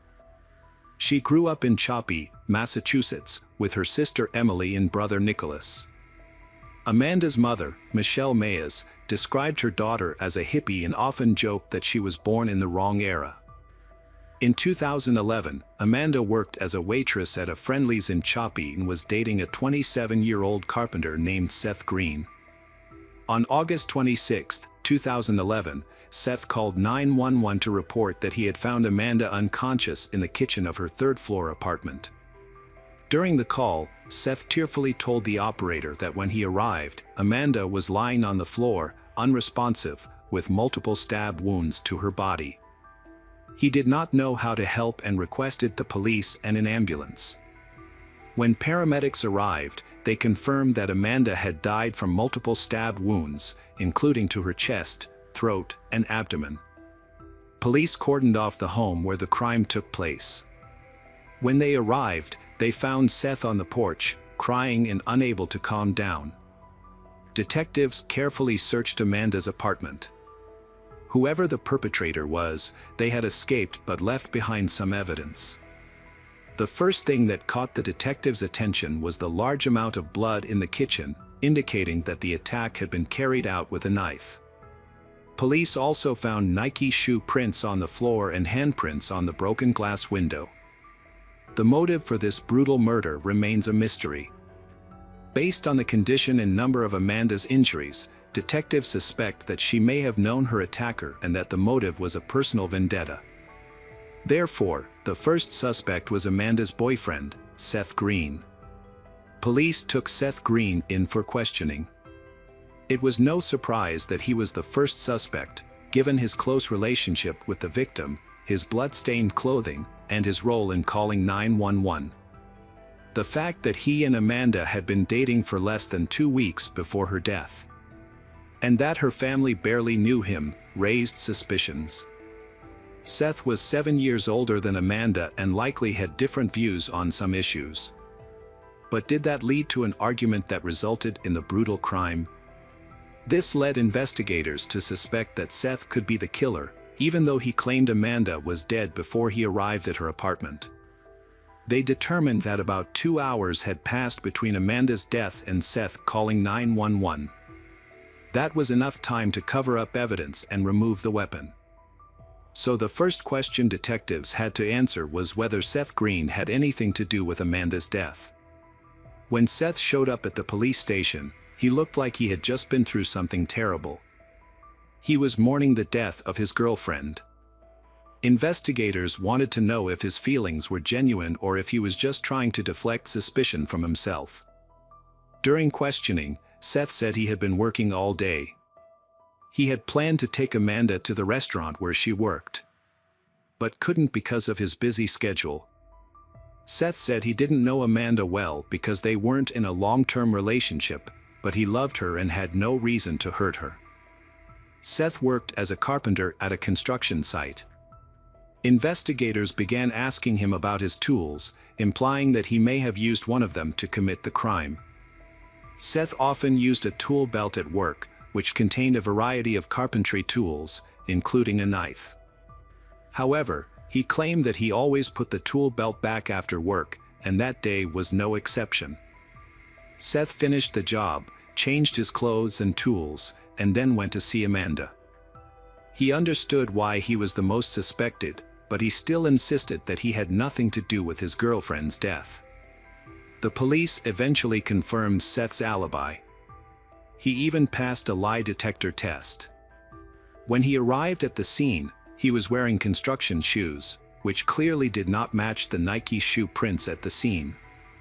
In addition, his shoe size was much larger. And the fingerprints on the glasses did not belong to him. With these facts, the police eliminated him as a suspect. Because Amanda tried to resist, she inflicted injuries on the perpetrator. The perpetrator likely suffered scratches on his body in the first weeks after the crime, as a piece of skin belonging to the perpetrator was found under Amanda's fingernails, an important piece of evidence that the police had hoped for. However, when they tested the DNA sample, they found no match in the database. The motive for the crime remains unclear, as many of the items in Amanda's room were still intact. With no signs of forced entry, the police have two theories as to how the criminals entered the house. Amanda may have known them and let them in, or she may have forgotten to lock the door. Investigators interviewed Amanda's co-workers and friends and discovered that the case may have involved a love triangle. Before dating Seth, Amanda had been in a relationship with someone else, and the breakup was not smooth because Amanda initiated it.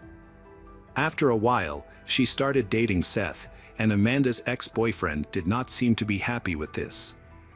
Jealousy sometimes leads people to act rashly with serious consequences. Investigators checked the information but found this theory to be unlikely.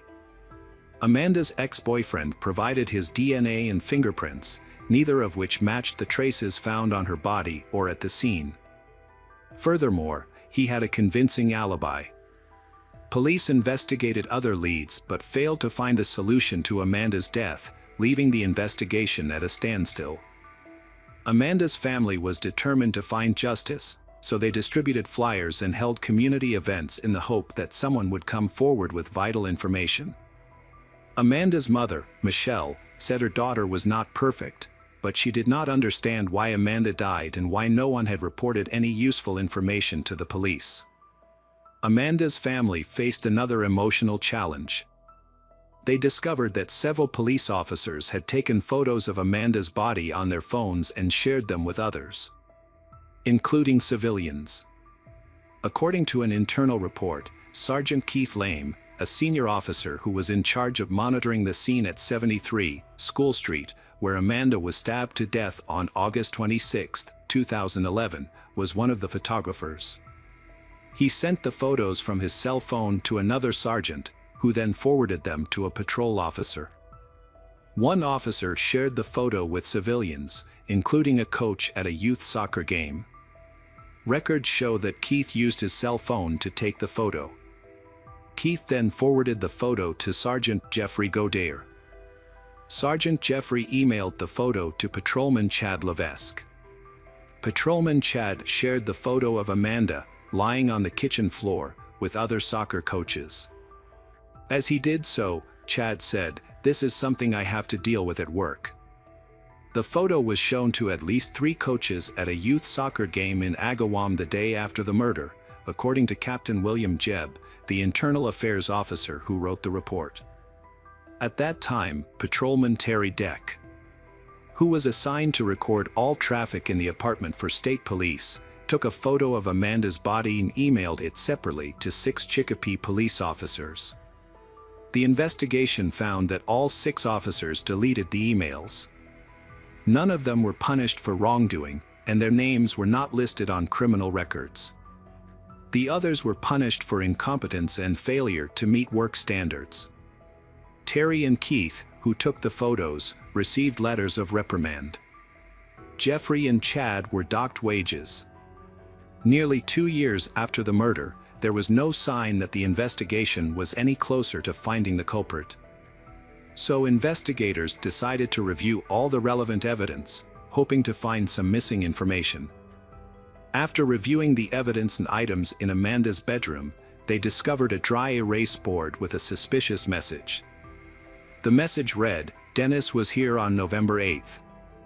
Interestingly, November 8th was only about 2 weeks before Amanda's body was discovered. Investigators began to wonder about the man named Dennis and his role in the case.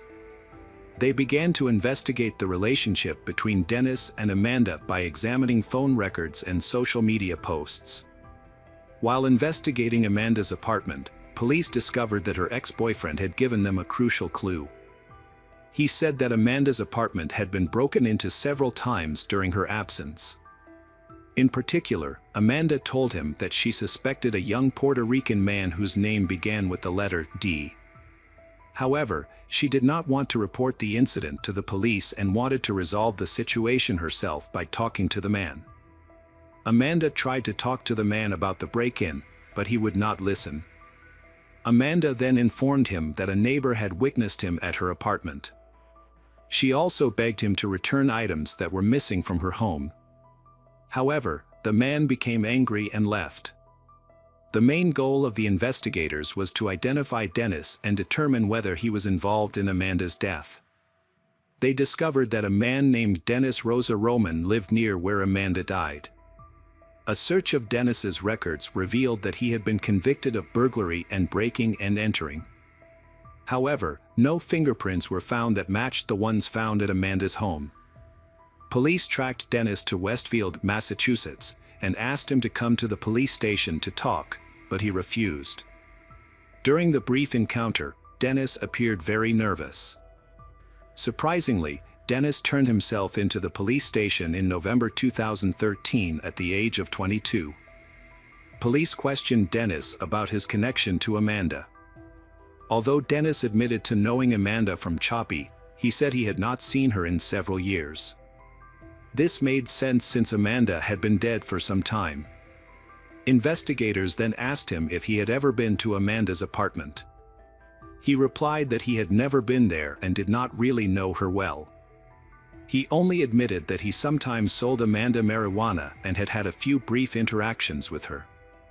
During questioning, Dennis agreed to provide an oral DNA sample and provided his shoe size. The results showed that his shoe size matched the shoes found at the crime scene. Officers also noted that Dennis was wearing a pair of Nike Air Max shoes, the same type as the shoes found at the scene but with a different sole pattern. After providing his DNA, Dennis refused to answer further questions and promised to return to the police station in a few days to continue the conversation. Because there was insufficient evidence to arrest him, officers were forced to release him. This raised concerns that he might be attempting to flee, causing the investigation to stall. Further investigation revealed that Amanda had been in telephone contact with Dennis on July 28, 2011. She made 4 calls and received 5 calls from him. At the same time, Dennis changed his initial statement to police, admitting that he had spoken to Amanda at times. According to Dennis, Amanda told him that people frequently broke into her apartment when she was away, but she did not report it to the police because nothing of value was missing. However, Investigators had heard this story many times before and now suspected Dennis was behind the break-ins. They believed he was hiding something, as his statement changed and lacked a clear explanation.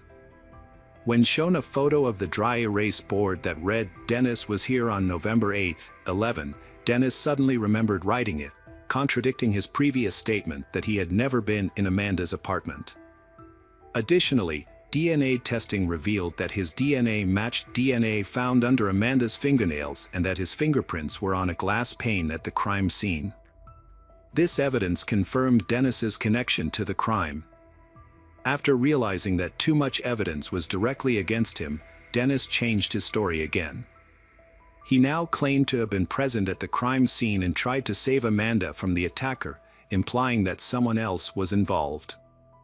When asked about the man's identity, Dennis refused, citing fear for his safety and that of his family. Instead, he provided a detailed description of the alleged perpetrator, a tall, 170 to 200-pound white male with light skin, blue eyes, wearing old pants and dirty boots, along with a t-shirt that read, "Why drink and drive when you can smoke and fly?" Detectives did not believe Dennis's testimony, as all the evidence pointed to only one person being present at the crime scene when Amanda was stabbed. They arrested Dennis and charged him with the murder of Amanda Plass. The trial began in 2016, nearly 3 years later. Dennis's lawyers defended their client, arguing that although he was present at the crime scene, he was not responsible for Amanda's death. They accused the police of mishandling the investigation and framing Dennis after they failed to investigate thoroughly. Dennis claimed that on the day of Amanda's death, the drug dealer forced him to come to her apartment because Amanda owed the dealer $500 or $600. He claimed that the dealer started stabbing Amanda with a knife when things got bad. Dennis claimed that he wanted to intervene but was unable to stop the dealer. Dennis also claimed that Amanda had grabbed his hand, which is why his DNA was found under her fingernails. Prosecutors presented a different version of events.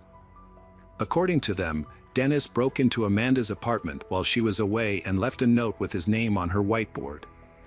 Amanda discovered this, suspected Dennis was the culprit, and called him to ask him to return her stolen belongings, which led to 9 phone calls between Amanda and Dennis.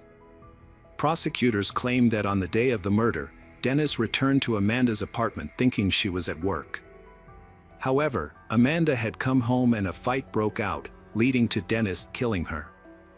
A 12-person jury found Dennis guilty of causing the death of Amanda Plass in July 2016, after hearing 8 days of testimony and deliberating for 5 hours. The court sentenced Dennis to life in prison without parole. The police department's internal investigation into the scandal surrounding the release of Amanda's photo was delayed for years. However, in 2018, Officer Jeffrey Gaudier was finally fired in connection with the case. Although he appealed the decision, he returned to work in 2020. Due to his misconduct and previous disciplinary actions, a commission demoted him to patrol officer. Amanda's law went into effect in Massachusetts on August 4, 2022. The law makes it a misdemeanor for first responders to illegally take photos of a crime scene, punishable by up to a year in jail or a $2,000 fine. Amanda's family also filed a lawsuit against the city of Choppy, which was eventually settled out of court for $100,000.